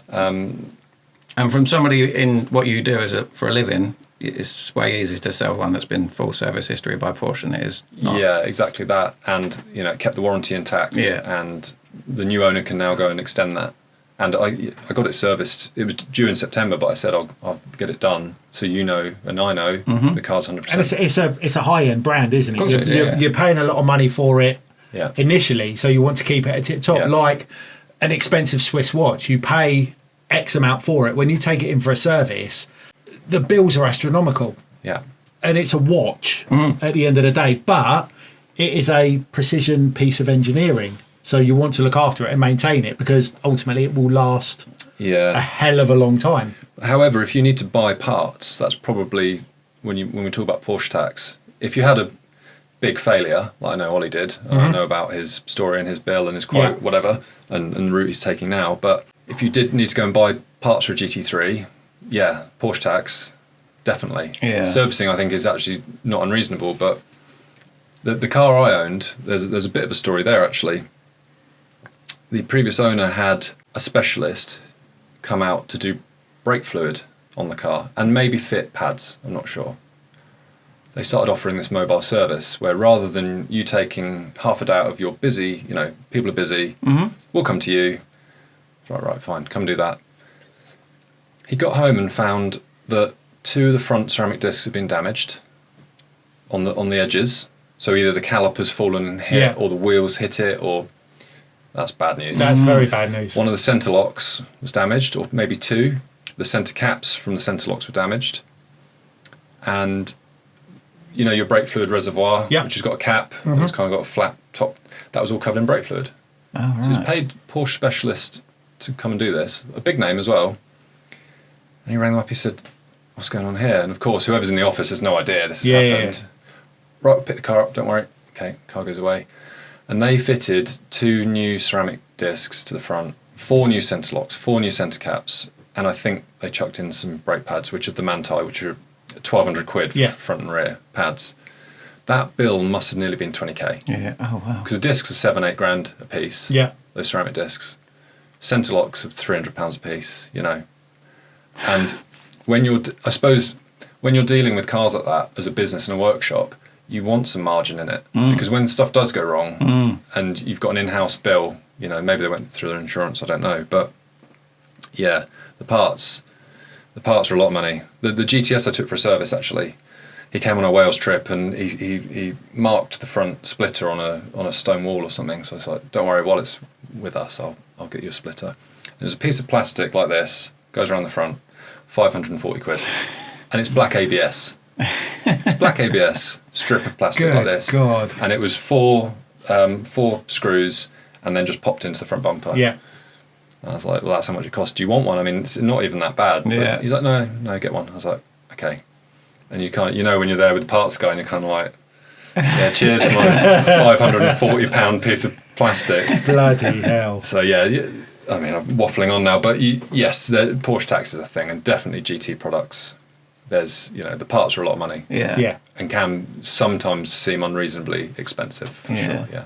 That's like Matt Armstrong when he does his rebuilds, and he finds a lot of like Audi parts fit Lamborghini parts, doesn't he? Yeah. And he saves himself fortunes just by doing a rebuild. Serial numbers. Serial numbers, just doing some research. So I'm going to turn it around. What's your favourite TV movie car? Well, that's a good one, actually. I think for a long time it was Eleanor. Yeah. From that era. Like, that really caught my attention when I was a kid. Yeah. That was, something I didn't know much about at all. And then you saw it and heard it, and the whole concept of the movie was pretty cool. So I'd probably say that. And then probably some of the Fast and Furious bits as well were quite interesting. Apparently that's going full circle now. I saw Vin Diesel saying something the other day. Back to LA, back to the street racing. Yeah. Stealing car stereos. That's right, yeah. I think they should as well. I hope it does. We've had long talks about this. That it started off cool. It really did. It was present in its time, but it just went a little bit. It was up to 4, wasn't it? 4 sort of changed. It went into more like it just went a bit stupid. Cards full, that one. Okay, that's fine. Yeah, it was almost like number 4. They changed into sort of like superheroes. And, yeah. But 4 was good. I saw one of the more recent ones. I must say I haven't watched any of them since probably the 3rd one or 4th one. But I saw one of the recent ones, and it's like, I don't know, they're on a train and then they're trying to do something else, and it's like so far removed from LA street racing. Yeah. And then they're like in maybe in a plane or something, I can't remember. Yeah, and I'm Do you like, see him go to space? They go to space. did that happen? Yeah. Yeah, I mean, I guess you've got to keep people interested, because you can't make 10 movies about, driving around LA, can you? Getting tuna no crust. I'd still watch it. Yeah. Oh, it was what a movie at the time. I remember watching it in the cinema. What would it have been? 2001? 2000? Something like that, yeah. I know I work with people now that weren't born then. No, yeah, same Makes here. you feel old, It's insane. There's people in our office who weren't born when Fast and Furious was out, and it saddens me. I know, because they don't know what it is. Really? Yeah. And then what? You went and bought it 6 months later on DVD. Yeah. Watched it at home. Yeah. Can you still buy DVDs? I don't know. But back then it was like waiting for it to come out. Yeah. None of this instant straight to Netflix stuff. No. It was like, right. Times have changed, haven't they? Oh yeah, it sounds Yeah, old, But don't you we? go back to the cinema 2 or 3 times to watch it, wouldn't you? No. Yeah. I think I went with you guys once you did, to watch it. I must have watched it 4 times. Yeah. When it was like a £5 for a cinema ticket, Yeah. probably. Yeah. And we'd all cruise up in our cars. I think we combined it with a night out. Yeah. Because we were with like Pinsy and stuff, and he'd taken some stuff. So I think he saw it in a more psychedelic way than I. I'm not doing that. The car flew off. Than what we did. But I went to watch it in Northampton, and me and all my friends from Northampton, we all drove there singularly or with our partners, all in our cars. Yeah. So there was my 106, there was a Valside MR2.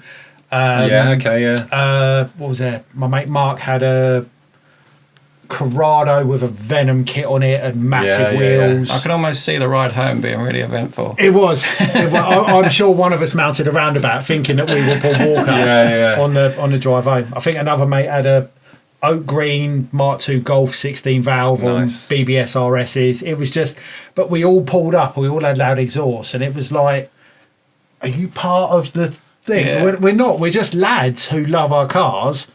But somehow we all managed to park in the disabled bits, and we were at front and centre, and we had such an eclectic mix of cars. It was wicked. That's really cool. It was really cool. Yeah. So you've already said about the next question, but I'm going to ask it. Would you own an electric car? The answer is yes. I've got a tweak on that, actually. Go on then. I don't think it should be, would you own an electric car? It should be, would you buy an electric car? Okay. Would you buy an electric car? Because there's a big difference. I've come to the conclusion. No. No. Lease, yes. Yes. That's kind of what I was getting at. Yeah. I think there's a place for electric cars. We've got 2 in our household. My wife's got an Explorer, which is based on a ID4, and it is a fantastic bit of kit. It's so good. It's got massage function, memory seats. It's got sensors all around, a screen this big, CarPlay, the whole thing, and it's under £300 a month. Oh, right. Nice. Versus buying I don't know, say a Touareg that's 5 years old, out of warranty. By the time you put a couple of tanks of diesel in, paid the road tax, had it serviced, put some tyres on it, it's maybe broken down.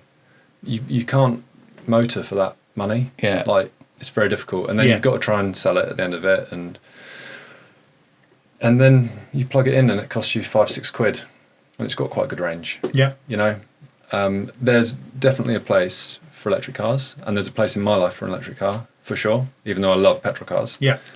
But that, not having to stop at the petrol station with a toddler, for example. Great. Yeah. Not getting diesel on your hands, not having to build that into your trip. I did it whenever it was, 2 days ago. Great, off I go. Oh, I've got to go to the petrol station. Forgot to fill up the car, So you go and do it, deviate off your route, spend an extra 15 minutes, makes you even more late from where you're supposed to be. Yeah. So Georgina bought a i3 just about 3 or 4 years ago. We woke up one Saturday, she had a mini convertible, and we'd been talking about her getting an electric car. Looked, place in Blakelands had an i3, and an hour later we're driving home in it. Oh, wow. Okay, cool. Kept that for a year, and it was approaching 6 years old, and you get an 8-year battery warranty. I said now might be a good time to jump out of that. And she wanted another i3, which had like the leather seats and the wood dash and that kind of thing. We lost £10 on that i3. £10? We bought it full retail through a garage, and there was an upturn in prices, and we sold it privately to some guy for a tenner less than we paid for it a year before. And then jumped into I think it was 18 months old or 2 years old i3. And the new ones were coming out at 35k. This is a bit of car dealer chat now. They're coming out at 35k, and they were shipping them with the small screen, not the pro screen, because remember the chip shortage? Yeah. Remember that? Yeah, I do. So people have got these new i3s on order at 35k, and you've got like, they're shipping them to the dealer with a small screen. Everyone's like, well, I don't want that. Well, it's like, do you want the car or not? So we found one that's 2 years old, and it was, 25 grand, give or take. It's like, this seems like a great buy because we've just sold the really old one for 16. Like, great move. And then the EV thing is just like tanked, hasn't it? It's tanked. And so when she was ready to change again, I was like, well, I'll use that as like a everyday car because I just can't face the depreciation and selling it because it makes no sense. Yeah. Because it costs there and it sits there and costs nothing. Yeah. It only costs money when you connect the charger, and that's like $5 a go. Mm-hmm. The road tax is free for another year. It's next year it'll be £190. Servicing's 180 quid every 2 years. They don't get through tyres. So I'm like, it can sit there and more or less cost very little rather than selling it for a big loss. So kind of learned that lesson, but we'll get 4 years of use out of it, and it'll be okay. But I understand if you were someone that needs one car in your household to do lots of things, traveling for work, going on holiday, I think it's a compromise. Electric car, I do. It's like you've got to really plan and hope that the chargers work when you get there. Yeah, and nobody's on them. You've got the right account with the right supplier, and you tap the card or go on the app or whatever. And that's where I think all the consumer faith has dropped out of a lot of it. There are a lot of early adopters that have run the course of 3 years in their whatever electric car, and now the market seems to have loads of used examples because there's loads of leases. Yeah. So now the used market values are nowhere. Like you can buy a 3-year-old Model 3 for what, 20 grand? Just got to look at the Panameras as well. Well, they're insane, aren't they? Yeah. I mean, the what's a Panamera? Porsche. Taycan. Yeah. Taycan, beg your pardon. Yeah. Yeah. Someone I know, year old, paid 106 for it and just got 50 for it and done, however many miles, not many. Yeah. Well, that's what it's worth. Take it or leave it. And there's lots of that. Car. Yeah, great looking car. They're basically mobile phones, is what they are now. Yeah. People lease them new, hand them back, jump in the next one. Yeah. New monthly payment, done. Yeah, I was chatting to a pal of mine, and he was saying that it would be a great idea. I don't think many companies would be on board with it, but I think that the likes of, say, Hyundai and Kia and things like that could do it, where you just have a cassette. So it doesn't, maybe not the whole battery. You have your big one underneath, but then you have a cassette, and it's almost like the size of a briefcase. It's a battery that if you are running low and you just need another 40 miles or 50 miles, or whatever, you just take this cassette out, and in your petrol station / electric fill-up station, you just put your cassette in, and then take one of theirs that's fully charged, and then you just connect it in, and off you go. And then when you get home, you can then plug into your house, and it costs you $5. Yeah. Because it's how long does it take to charge up an electric car? Well, if you've got a range of, say, like 250, 300 miles, if you've got a 7 kilowatt charger at home, that's going to take 12 hours. It's going to take overnight, probably, to do that. So if you could just have something that gives you 40 miles or whatever, chances are that's going to be all you need to get home. Yeah. Just whack it in, or you could go to the next one and you do that again. It's just constant. Yeah, you have to have a home charger, and you have to have off-street parking to really make it work, in my opinion, because you see people, don't you, and they've fashioned like a gantry over the path so they can plug it in. And, the council or whoever are trying to put more charging points in, but you get there and there's a van parked over 2 of them, or, and then it's like, oh, I need to go and get someone to pick me up from the other one that's that far away, and then I need to go and get that in the morning, but you can't do that because I've got to take the kids, or... you need to just be able to go home and go, I better plug the car in tonight. There we go. Yeah. Because if you're trying to do it on the move... I was on the M25 the other day, and there was a Tesla that broke down in the middle of the... 4 lanes, I think it was. It right in the middle, just stopped. And that was run out of battery. Caused 5-6 miles worth of traffic. Yeah. And I don't know what the procedure is of getting a Tesla out the middle lane. They just have to lift the whole thing up, don't they, I think? Can you push them? No idea. Don't think so. No. But... yeah, I mean, I drive around in like I've got a Touareg to like tow the trailer at work and move sets of alloy wheels or whatever, and the light will ping on at 60 miles, and often I can forget and I look down like, oh, it says 0 now, better go and fill up. But at least if it did run out, I could probably ring a taxi, get a jerry can, put it in, and off you go. But that sometimes that does happen. It runs all the way down because you're so distracted with whatever else is going on. Yeah. But in electric car world, that is not an option, and it is a consideration. Yeah, and you don't need too many hurdles when it comes to charging. Definitely not. Yeah, but the answer is you wouldn't physically buy one again because of the amount of money you lose. I wouldn't buy a new one. I might buy a used one if it had warranty and it was cheap. And they are cheap. Yeah. That's the thing. They are cheap. But I'd think very carefully. I think if you are going to own an electric car, you probably want to lease a brand new one. Yeah. Because there's some astonishing deals out there. Like really cheap cars in today's money. We were looking at the iX3 because Georgina likes her i3, but that was like 800-900 quid a month with like $6,000 down or something like this, and that's just a lease. Then you hand it back at the end. So that's a lot of money. Yeah. And the Ford Explorer deals were out of this world. We went to the dealer in MK, and she started negotiating at the end. Just trying to, can you do a bit more? And he brought out this thing and went, look, this is the amount of money we're losing on the chassis through selling it at this price, doing a competitive lease against what's online. Yeah. On the chassis, they were losing money. And the manufacturers now, it has to be, I think this year it's 24% or 22%, and next year it goes up again. But for every unit that isn't EV that doesn't hit that target, they're fined $15,000 per unit. Wow. Yeah. It's insane. Yeah, it's insane. It's gonna cause massive problems because now you've got all these Chinese brands where the working conditions and all of their stuff over there, I'm told, I've not seen it myself, but people dying on the production lines and blah blah blah. They're just pumping them out, making them cheap, bring them over. All the European brands that are established and are very much, petrol and diesel. How do you compete with that? You can't, can you? Especially a brand like Porsche. Like, how do you compete? It's gonna do a lot of damage to European car manufacturers. It's for sure. one for a lot brainier people than us. Absolutely. Right, all the cameras still going, yeah? Yep. Yeah, we're good to go. Right, next question, Barry. Most embarrassing thing you ever done to a car? This probably goes back to when you was tinkering with cars. Yeah, so my 106 Rally, which started as a nice car, nice stock example that a few people had owned and not messed around with. Obviously, when you're 18, you can't get the Demon Twigs catalogue open quick enough. No, you really All can't. max power. Demon Twigs, I haven't heard that for a while. Yeah, it's like the Argos catalogue. It's much thinner now. Or you go to Autosport show and you're like, I've got 48 quid. That's all I've got. What mod can I get for that? And I bought an oil pressure gauge off Race Tech or Raceland or Race somebody. It's like, I can afford that. I'll get it. What I didn't realise was it ran like a nylon pipe all the way to the gauge, which is dodgy. Like, you'd ideally want an electrical sender in the block and then wiring. Yeah. But this ran a hose of hot oil all the way to the gauge. But obviously I couldn't get it on the car quick enough because I had to know what my oil pressure was on my stock 106 Rally. So I fit it up, put it, I can't remember where I mounted it, probably on the dash or on a pillar or something,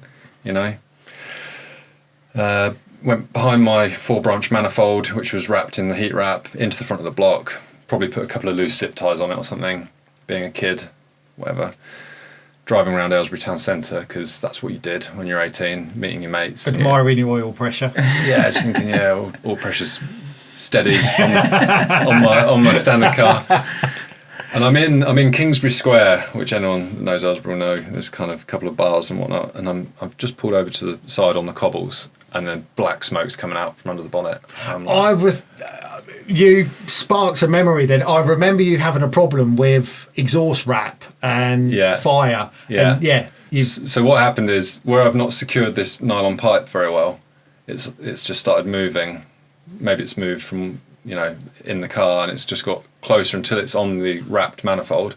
Obviously melted it because it's just nylon pipe. Yeah. So that's just pumping oil out onto this wrapped 4-branch manifold. And eventually it's got hot enough, and that's all soaked in oil and caught fire. More oil's being pumped on it, and I'm outside this like pub in the middle of Aylesbury, and I've run in and gone, who's got a fire extinguisher? And they've gone, we haven't got one. And the guy from the nail bar next door came running out, and I made the rookie error of lifting the bonnet. First thing you do, lift the bonnet. Oxygen. You keep it shut. Should be what you do. And I'm in the middle of Aylesbury, like putting my car out with this powder extinguisher, and the engine bay is like a total mess now. It's like oil, fire, smoke damage, and then powder from this extinguisher has gone everywhere. And I'm stood in the middle of Aylesbury with this car that I've just put out, and everyone's like, "Are you all right?" I'm like, "Yeah, no, I'm fine." What do you think happened? I'm like, I don't know.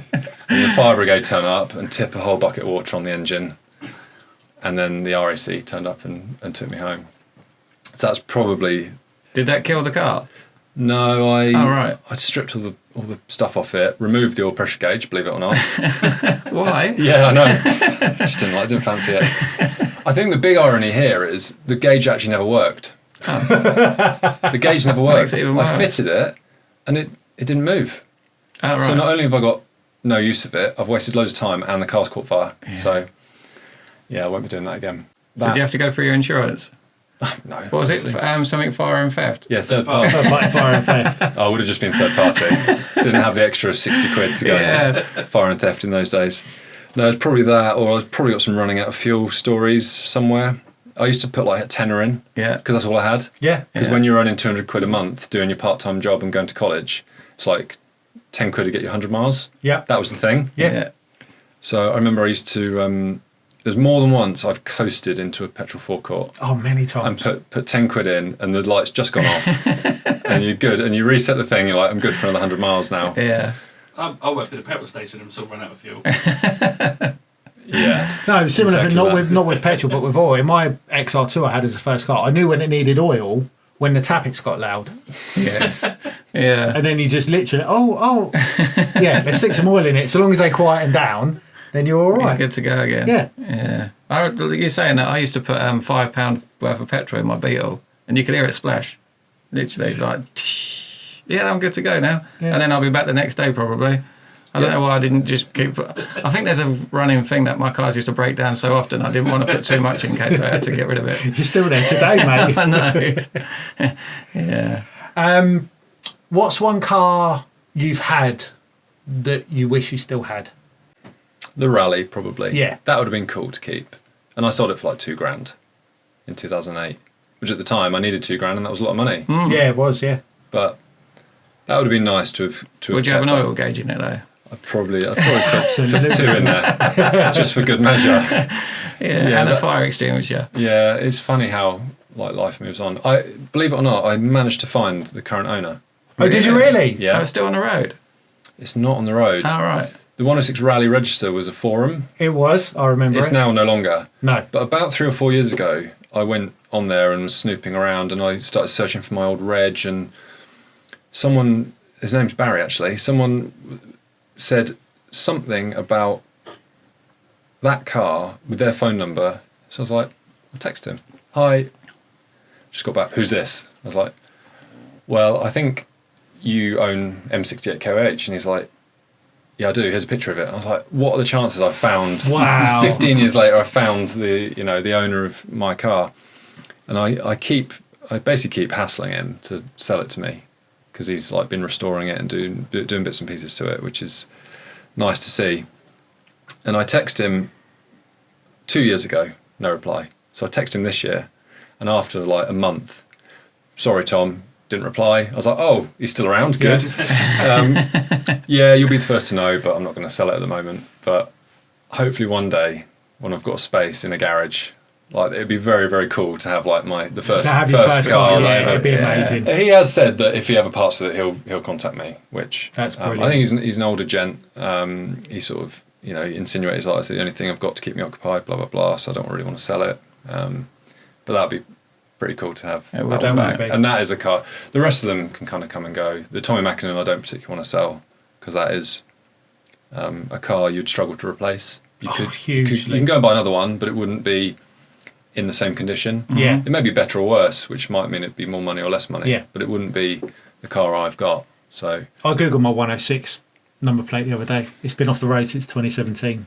Yeah. Oh, was it? Yeah, shame. Yeah. But then I did find another Series 2 106 Rally for sale, completely bog standard, but it was crazy money. Yeah, they were more money than I can justify. They're like 15 grand, some of them are going for, and they are swapping hands. The one I was offered, someone paid over 9 grand for it. Yeah. 115,000 mile Series 2 Rally that really wanted the front end painting and a few bits to...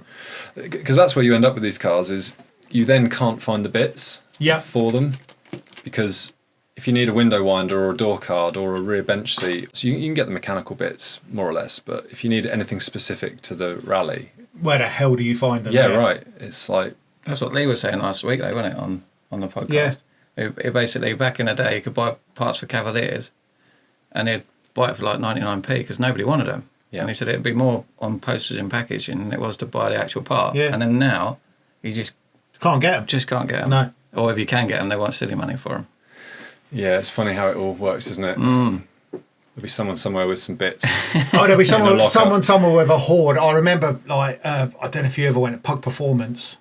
So strange you say that. I googled that company the other day because I remember Rich at the 205. Yeah, you may remember. He Base One, his forum name was. Yeah. That's so weird you said that. I searched them out the other day because it's a name I remember, but it's a guy called Colin that ran. That's right. Yeah. The reason I brought it up is that's when I first lowered my 106, and he was like, I took it down there. They did a lowering kit. It was springs on the front, and then you just twist the torsion bar until you say stop. Yeah. Basically, and it was 190 quid to lower your car. Really? Yeah. So I took it down there, had it all done. It was brilliant. And when you worked at Steve Hill, you put proper suspension and everything on it. You basically corrected it for me. Right. But the point I was trying to get at, there was a car that they did for a young girl at the time called Kelly. Kelly's Pug. Yeah. She's still about on social media. I've seen. And I stumbled across her profile the other day, and I think she now drives a 206. Right. But if you remember, her 106 went through various guises of chroma flare paint, and I think it was pink at one point. Fucking massive chrome wheels and everything. Spinners at one point, but and she sort of put herself across as a bit of a model as well, didn't she? So she's like posed with the car and like that sort of thing. Yeah, I remember her, and she was something with Peugeot Lacoste as well. Do you remember those guys? Yeah, I do. The Scottish lot. Yeah. Yeah, I have real nostalgia about those times because like those forums, before everything was instant, and when you're on those forums, you had to like create a login and then kind of find your way around, and there's a lot of information to be had, and meetups would just be there and then, or there's a convoy up to the PJC National Day or whatever it was. There's none of this like instant, gratification. You couldn't just go on Instagram and search hashtag and see 100 pictures. You had to go in person and see what other people had done to their cars and meet them in person and talk to them. And it was a real. There's loads of videos at the moment on Facebook. It might have been for a while actually. Nostalgia or something it's called, and it's like street racing, RS turbos and all that sort of thing with. I can't remember the name of the music everyone used to listen to. It was a bit like sort of hard house in a way, playing in the background and just none of the cars were really fast, but they were all customized. Yeah. And they were all taken from something that wasn't particularly special, and you tried to make the best of it. Yeah. So it's all about well, it was a real time. But it was like I was working with you at the time when I had the Pug. It was we didn't have social media, so I remember I wanted a Pug Sport Group and exhaust. Yeah, I had one of those. You had one of them as well, a little pea shooter tailpipe. But you couldn't just go there and get it. I'd probably bored you with it all day. But you had to get home, and I still live with my mum. So, hi, Mum. Yeah, I'm just going on the computer and try either to find one second hand or go and buy one. I think they were only 200 quid new or something. That's it, yeah. And just, I loved it. It was a very... Although it was digital, it was a very analog way of finding things. But there was no videos to watch to hear what they sounded like. No. Oh, right. So because this is like 2003, 4, probably. You bought it because it said it was Group N. That's right. Yeah. Oh, right. Okay. Because rally cars had them. That's right. And you bumped into someone at a regional Peugeot meet, and they had one, and you heard it pull away, and you're like, "That's what I need." And then your mate says, "Yeah, that is what you need. That's the Group N Peugeot Sport." And then I bought it, didn't like the raspiness, so I went down the Scorpion route. So I ended up spending 3 times as much on the exhaust when I should have kept the thingy. But then there was a bit through the PJC where everybody was doing the same mods to their 106s. Although it was Speedline wheels, Bilstein suspension, Pug Sport exhaust.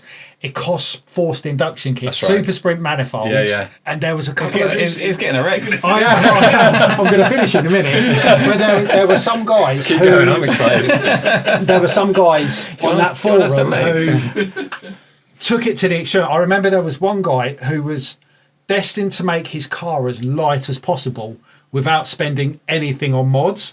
So he would cut out all the reinforcements of the doors and brackets, and I think he only had one seat in it. Took out all the dash, it was just a quest for lightness. But it was a thin car to begin with, and he just made it like a eclair wrapper at the end of it. But I think he got it down to 600 and something kilos, and it still had a 1.4. But then there was another guy, you might remember him. He throttle bodied and supercharged his 106. It was a yellow one. Yes, rings a bell. And it had carbon bonnet, carbon roof, carbon boot lid. Yes, it rings a bell, yeah. I'm sure he throttle bodied it and then he supercharged it. The fucking thing never worked. But on the rare occasion it did, he filmed it and it sounded immense, and then it blew up. Yeah.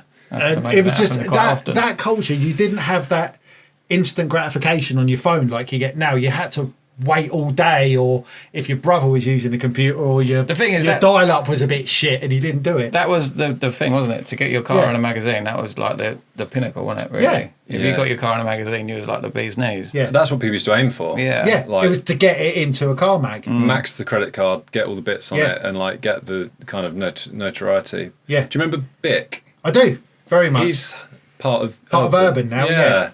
Because he did something Carbon, Streamline Carbon, was it? Streamline Carbon, and then I think he either teamed up with Urban or Urban bought him out or something. I saw him a couple of years ago at Autosport, probably. It was where everyone congregated. Yeah. But I always wanted him to finish his 106. Yes. I don't know what he did with it. I remember he was going down the maxi route with it. That's right, yeah. I don't know what happened to it. I went in another direction. But there was a time when his car was my favourite car in the world, because he put 205, I think they were called Antera Arches. Yes, on a 106. Yeah. And they were the first type of bolt-on, you know, where you got the rivets and stuff. They were always, I think they were Peugeot Ecos 205 aftermarket bits, and he put them on a 106. It always shocks me how good his memory is. It was very, very out there, and he got slated for it, but he didn't give a fuck. But his car was epic. It was absolutely epic. Yeah, it was like the dream, wasn't it? Yeah. And it was so weird at that time, because I had like blinkers on. There was nothing else other than Peugeots. Yeah. It's like that Same was here. it. Yeah. I went through the phases of Fords, then I had a Vauxhall, then it was Peugeots, but then I was fully invested in Peugeots. Yeah. And that's where the love of them comes from. They are brilliant. They are. They're wicked little things. The kids today would be like, what's that, mate? Yeah. So obviously, if you had the choice, would you get a Ford Fiesta, a Peugeot 106, or a Vauxhall Nova? Nova GSI. Oh, would it? Yeah. Okay. Jesus, didn't have to think about it today. No. You hadn't even finished the sentence. I would have a Nova GSI. Like you had before? Like I had before. Yeah. That was a cool car. Yeah.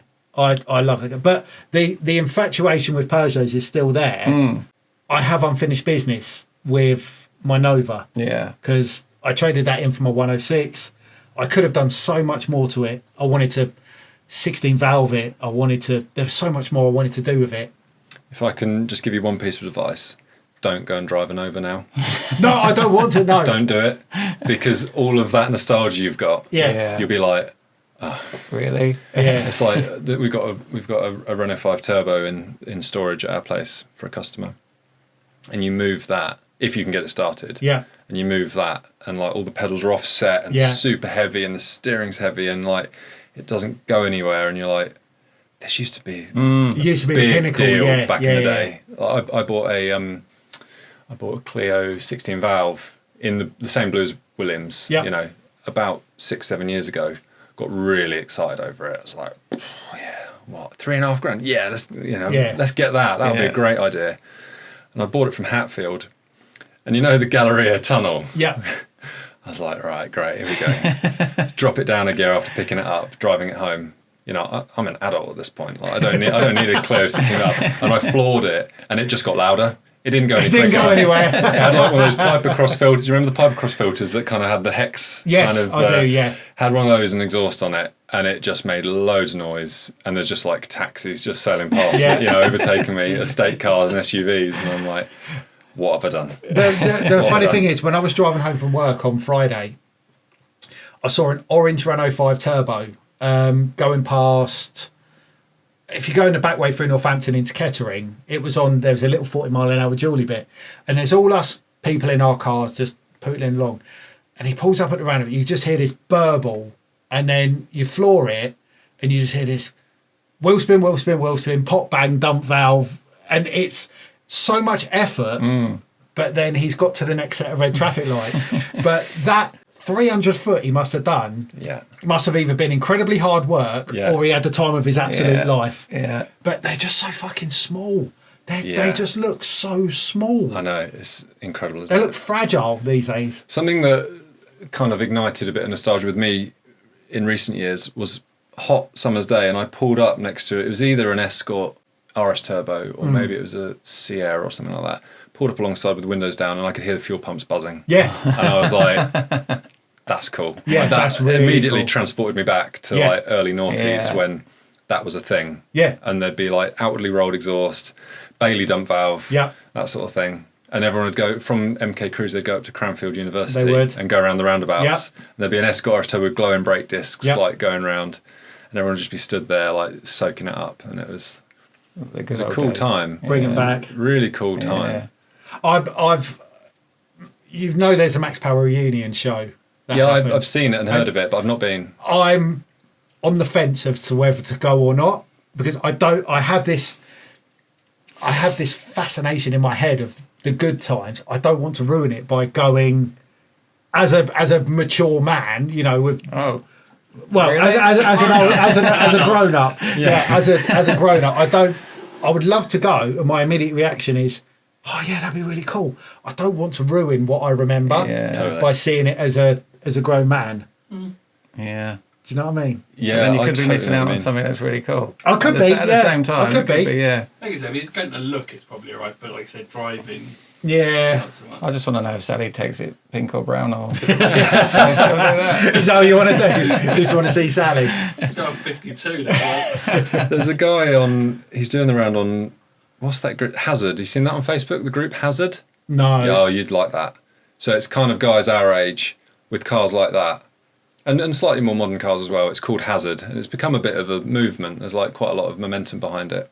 But there's a guy, I think it's in that group, he's posting, I don't even know what car it is now at this point, but it looks like Thunderbird 2. It's like this, almost like a spaceship. Maybe it's a Supra or a 300ZX, I can't remember. I'll send you the link. I'll have a look, I'll be able to figure it out. The body kit he's put on it, and it is just tubs and tubs and tubs and tubs of filler, and he's also got a wide body Clio as well.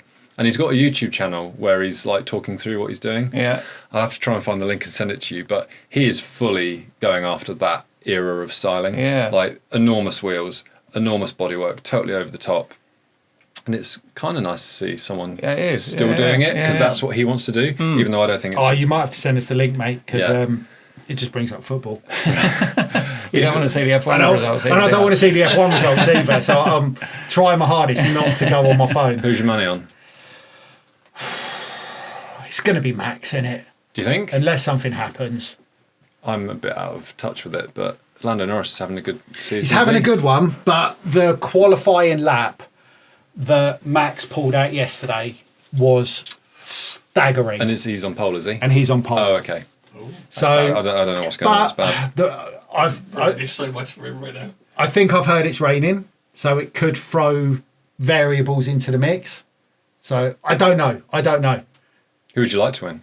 I would like Lewis to win, but I don't think that's going to happen. But I would like Lando or Lewis, ideally, because they're Brits. Yeah, of course. I think it's going to be Max. My money's on Piastri, though.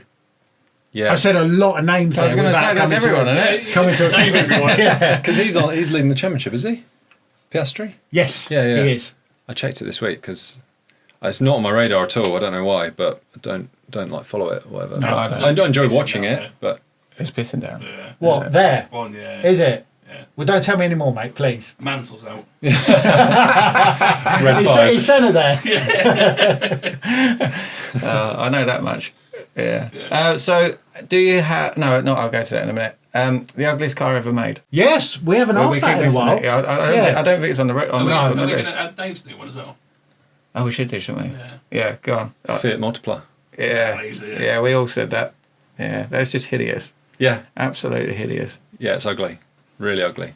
Are you still going for the Aztec, whatever it was called? Yeah, the Pontiac Aztec is woeful. Yeah. But I need to research more because I I think I put it in our group You chat. did. The new Hyundai something. Yeah, I know exactly what you mean. It looks like It's the something 6. I think it's called. Yes. That is an ugly car, isn't it? Yeah. That stop. I nearly crashed. I was like, "What on earth is that?" I looked at it. It's the one I'm talking about. It's the saloony That's right. type one. I looked at it from the back and I thought that's a Porsche. Yeah. Yes. And then I got close. I thought that maybe VW have brought out a new Beetle because it's got like a. That's right. It's almost got a whale tail spoiler on it.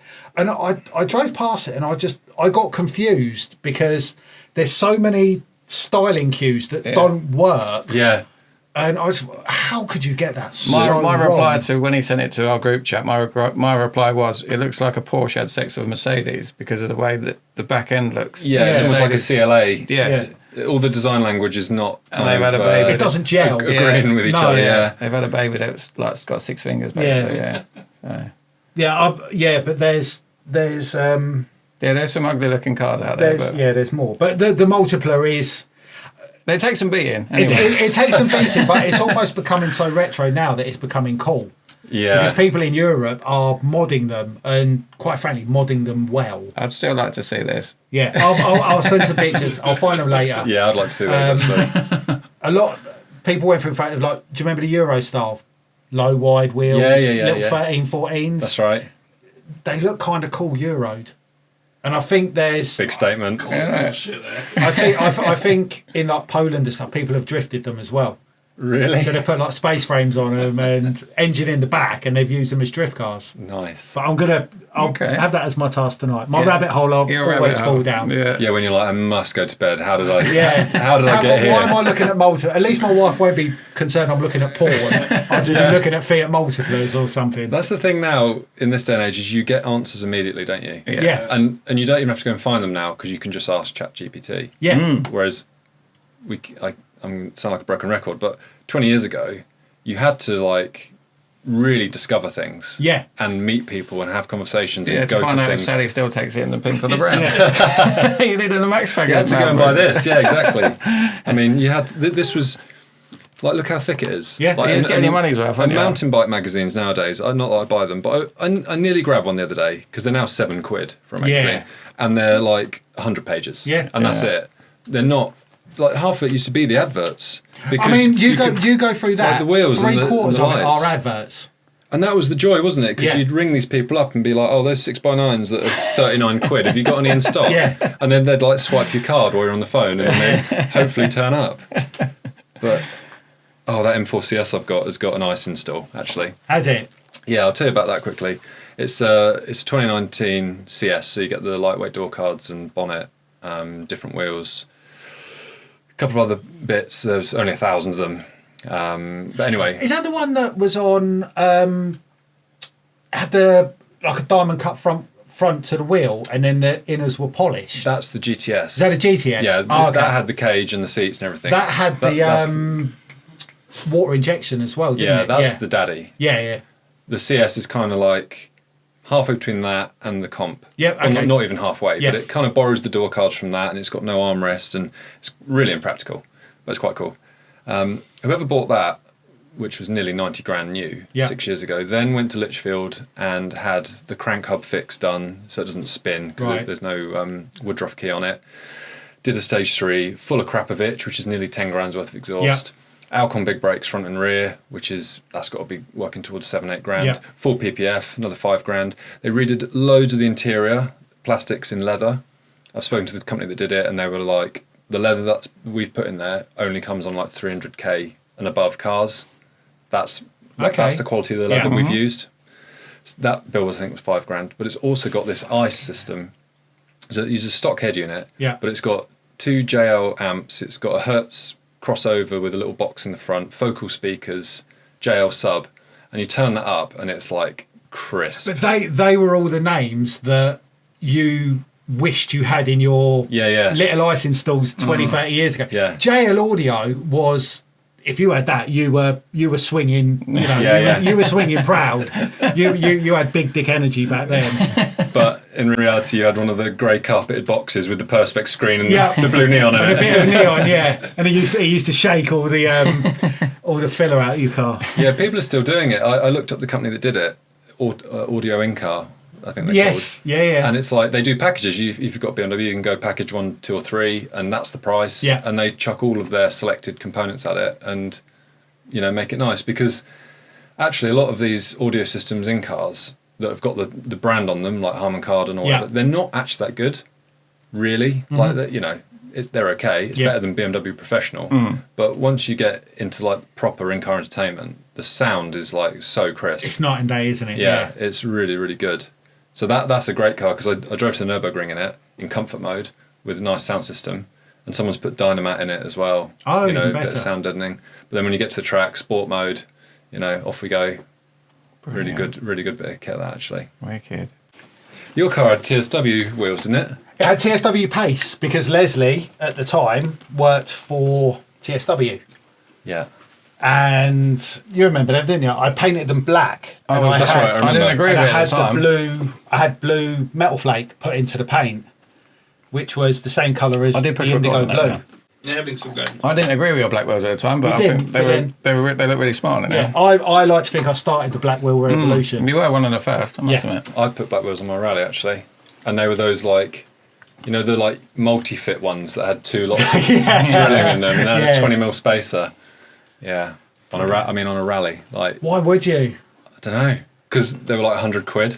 It's very true. And it's a mod. Looking It makes the back car now, heavier. because they come with steel wheels, didn't they? That's right, yeah. So looking back now, you should have the steel wheels on it. Yeah, But I mean, back in the day when you're spending like 90% of your time looking for a Max Power magazine, you can't have just steel wheels on No, it. I mean, I put some, what are they called, Milli Miglia 1000 with thumping great big 5-spokes. I brought them off a guy off PGAC. Yeah. And they had, I think they come off a 306, but somehow they fitted mine.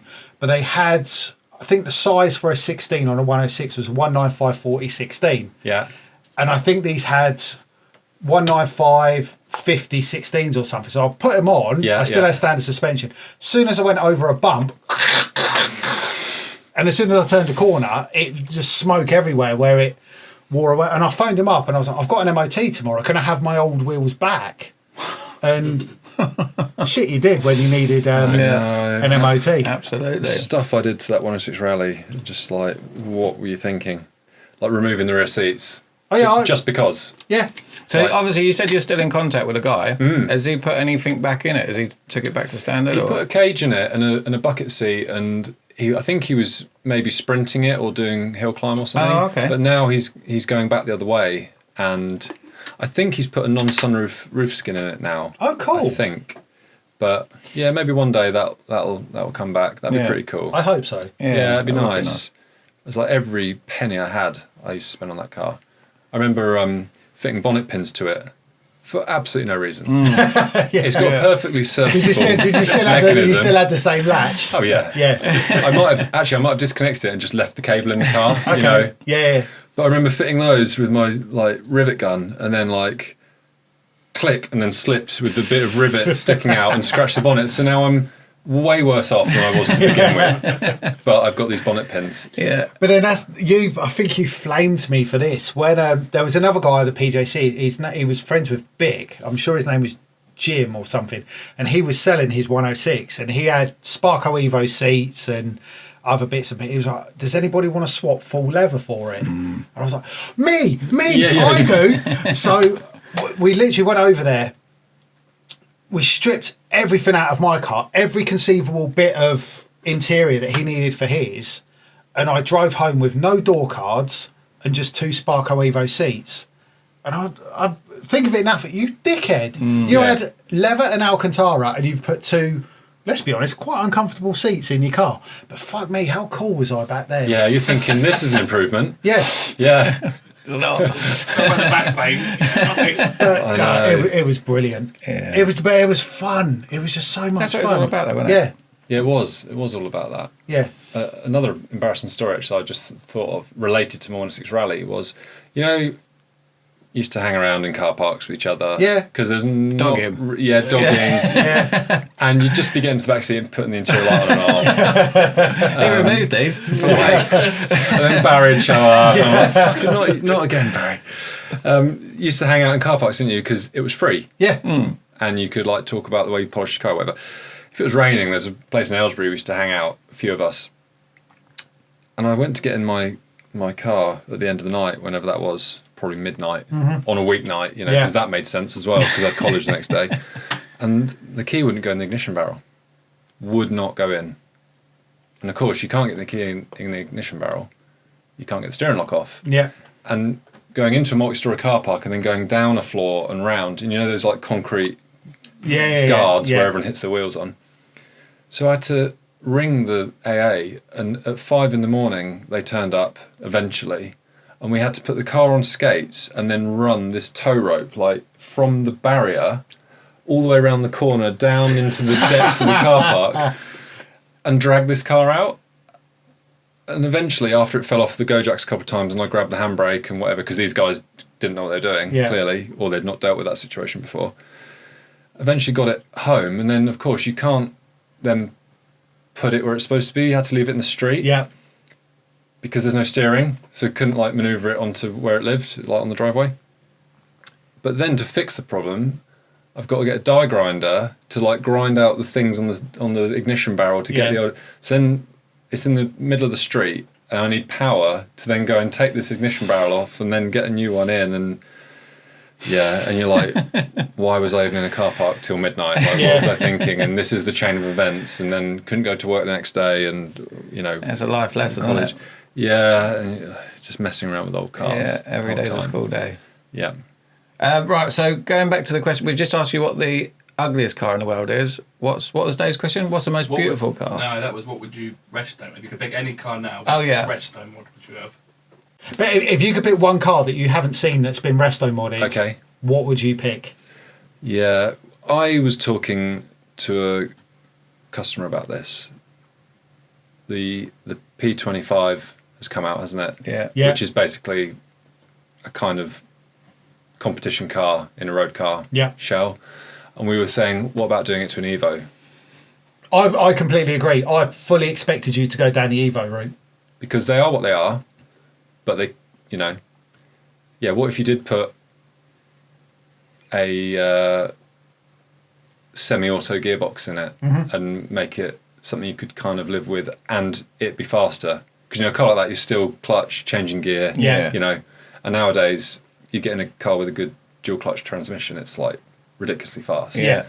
And, you know, could you put it on competition brakes and suspension and make it something that you could do more in rather than it just being a road car that, good answer. You know, probably maybe a wide body Evo 6 with like down the same vein as the P25. I think that'd be a pretty cool thing to see. That would be very cool. Yeah, I'll go with that one. Yeah, that's a pretty good one. Really good answer. Okay, you touched on, and this is going to test your memory really quick, but we'll do little fast fire rounds. What was your favourite Ecos car? I think they did some like track focused ones, which were quite cool. It's tricky to remember all of them. Some of them were way out there. There was I think they did a 206 GT maybe, and that back then that was like, oh wow, you know, wide body and big wheels and stuff like that. There was a guy on the forums had Brembos with Ferrari stickers on, and of course I thought they were Ferrari brakes. Oh, naturally, which maybe they were from, you know, be like, oh, Ferrari brakes, like they're nearly touching the wheels. How cool is that? It's like it's totally impractical, you know. They get hot, they might touch or whatever. Yeah. I'll see if you remember the one that sparked my memory. The 306 sedan they did, but they turned it from a 4-door to a 2-door. Oh, and right, it was green. Your memory is better than mine. Yeah. But yes. Yeah, I remember they always had like bright colours and like they were kind of like the level, weren't they? Yeah, everyone else was kind of trying and they were like they were attracted the customers that wanted to spend proper money and they seemed to do the job properly. Definitely. Cool. I was going to say, go on. The most beautiful car ever made. Whoa, that's a in your opinion. In your opinion, yeah. In my most beautiful car. I still don't think I've answered that. You haven't? No.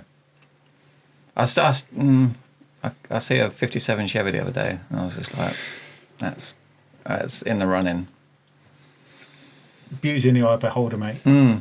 Yeah, I mean, classic James Bond Aston DB 4, 5. Yes. Yeah. Yes. Little one. Oh, there we go. Look at that.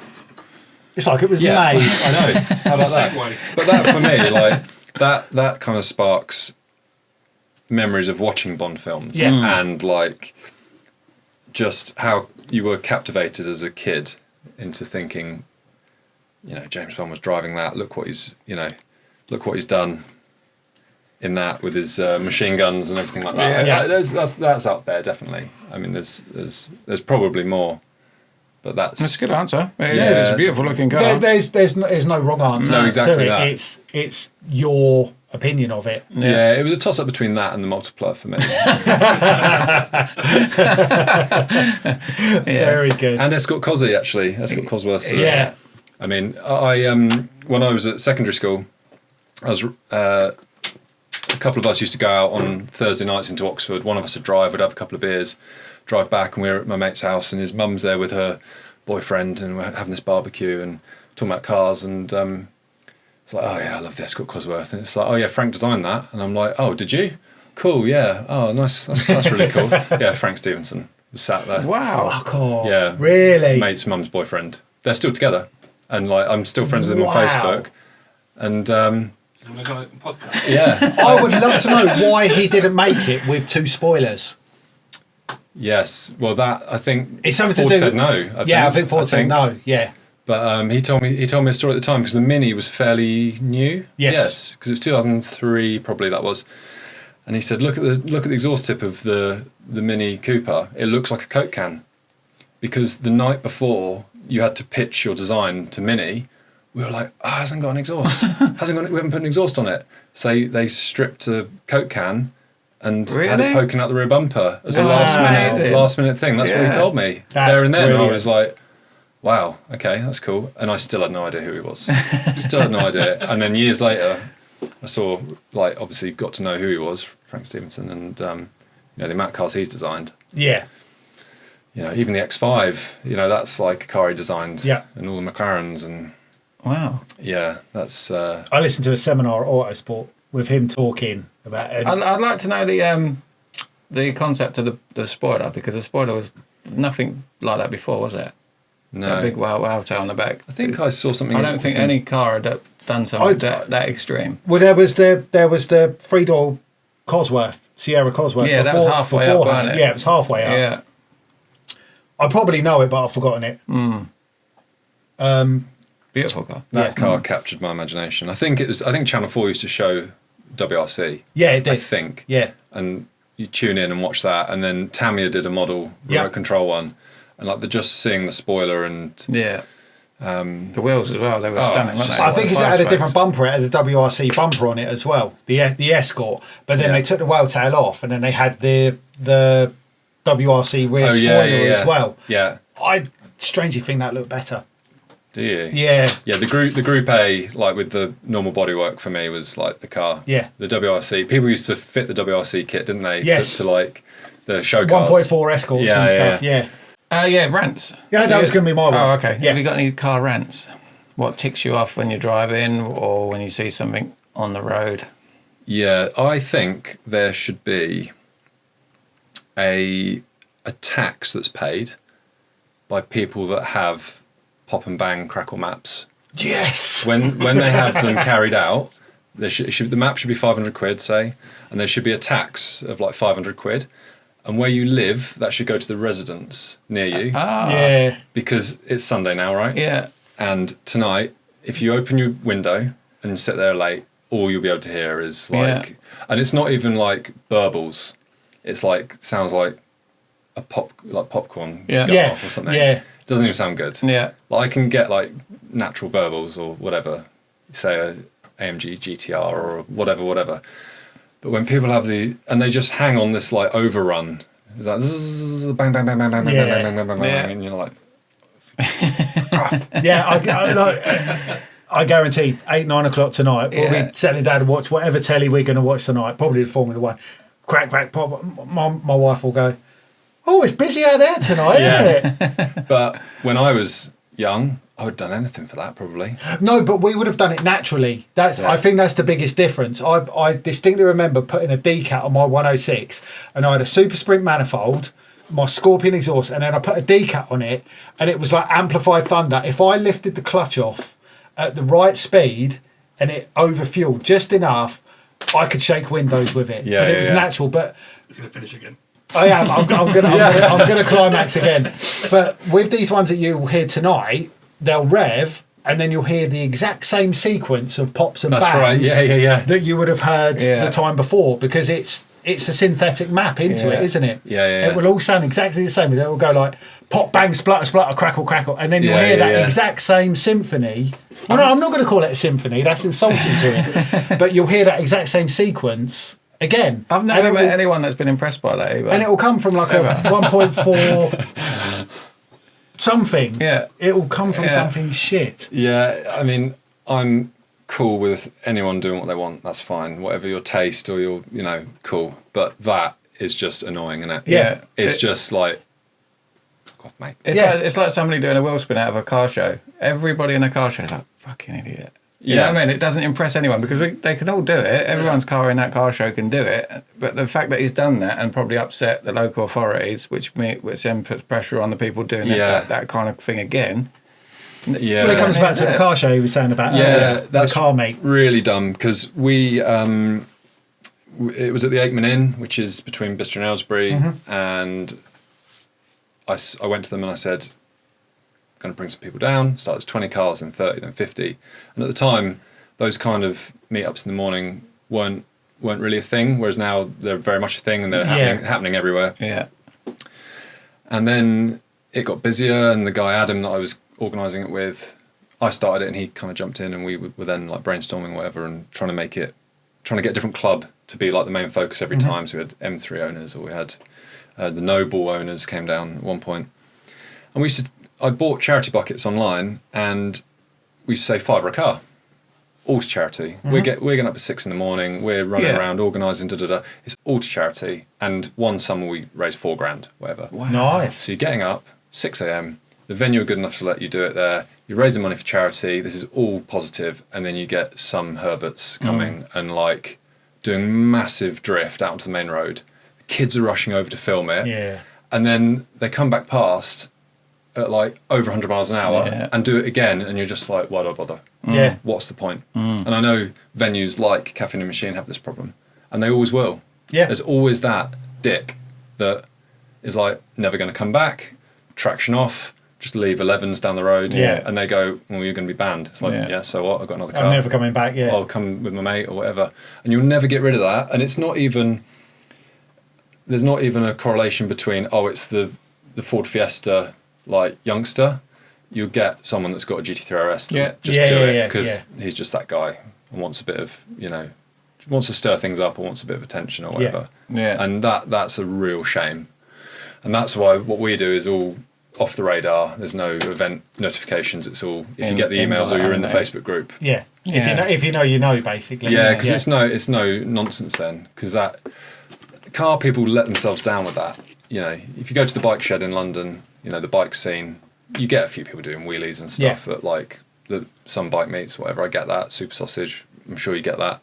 But there's very much this understanding that like this is the way it's going to be. Yeah. And just respect it. Yeah. And appreciate it for what it is and don't be a dickhead. Absolutely, yeah. The thing is with bike culture, there's another barrier to entry. You have to do another test and buy the bike and the leathers and the helmet and have some mates to do it with. Whereas cars, people just jumping in and like you see at these car meets, don't you? These cruises, the car is not to be unkind, a piece of shit, but they're doing one wheel burnout, and you're like, right, cool, okay, well, that's not going to help anyone, is it? No. It's only going to make things worse. A relationship with the police or whoever other people, it's like, it doesn't help. No.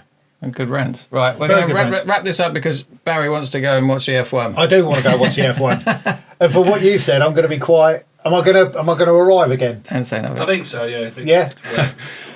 Just quickly, I brought along some gifts for you guys. Oh, thank you. Thank you. Some Clubhouse merch. You're the first one to ever give That's us why anything. I asked you what size. T-shirt, yes. But yeah, there's some bits in there. Extra medium. That's right, yeah. But they're all organic cotton blanks. Design work's done in Bournemouth by a guy, printed in the UK. So it's like everything, try and do the best version of it you can. Absolutely. Rather than, cheap blanks and whatever. Ooh, that's right. Sorry.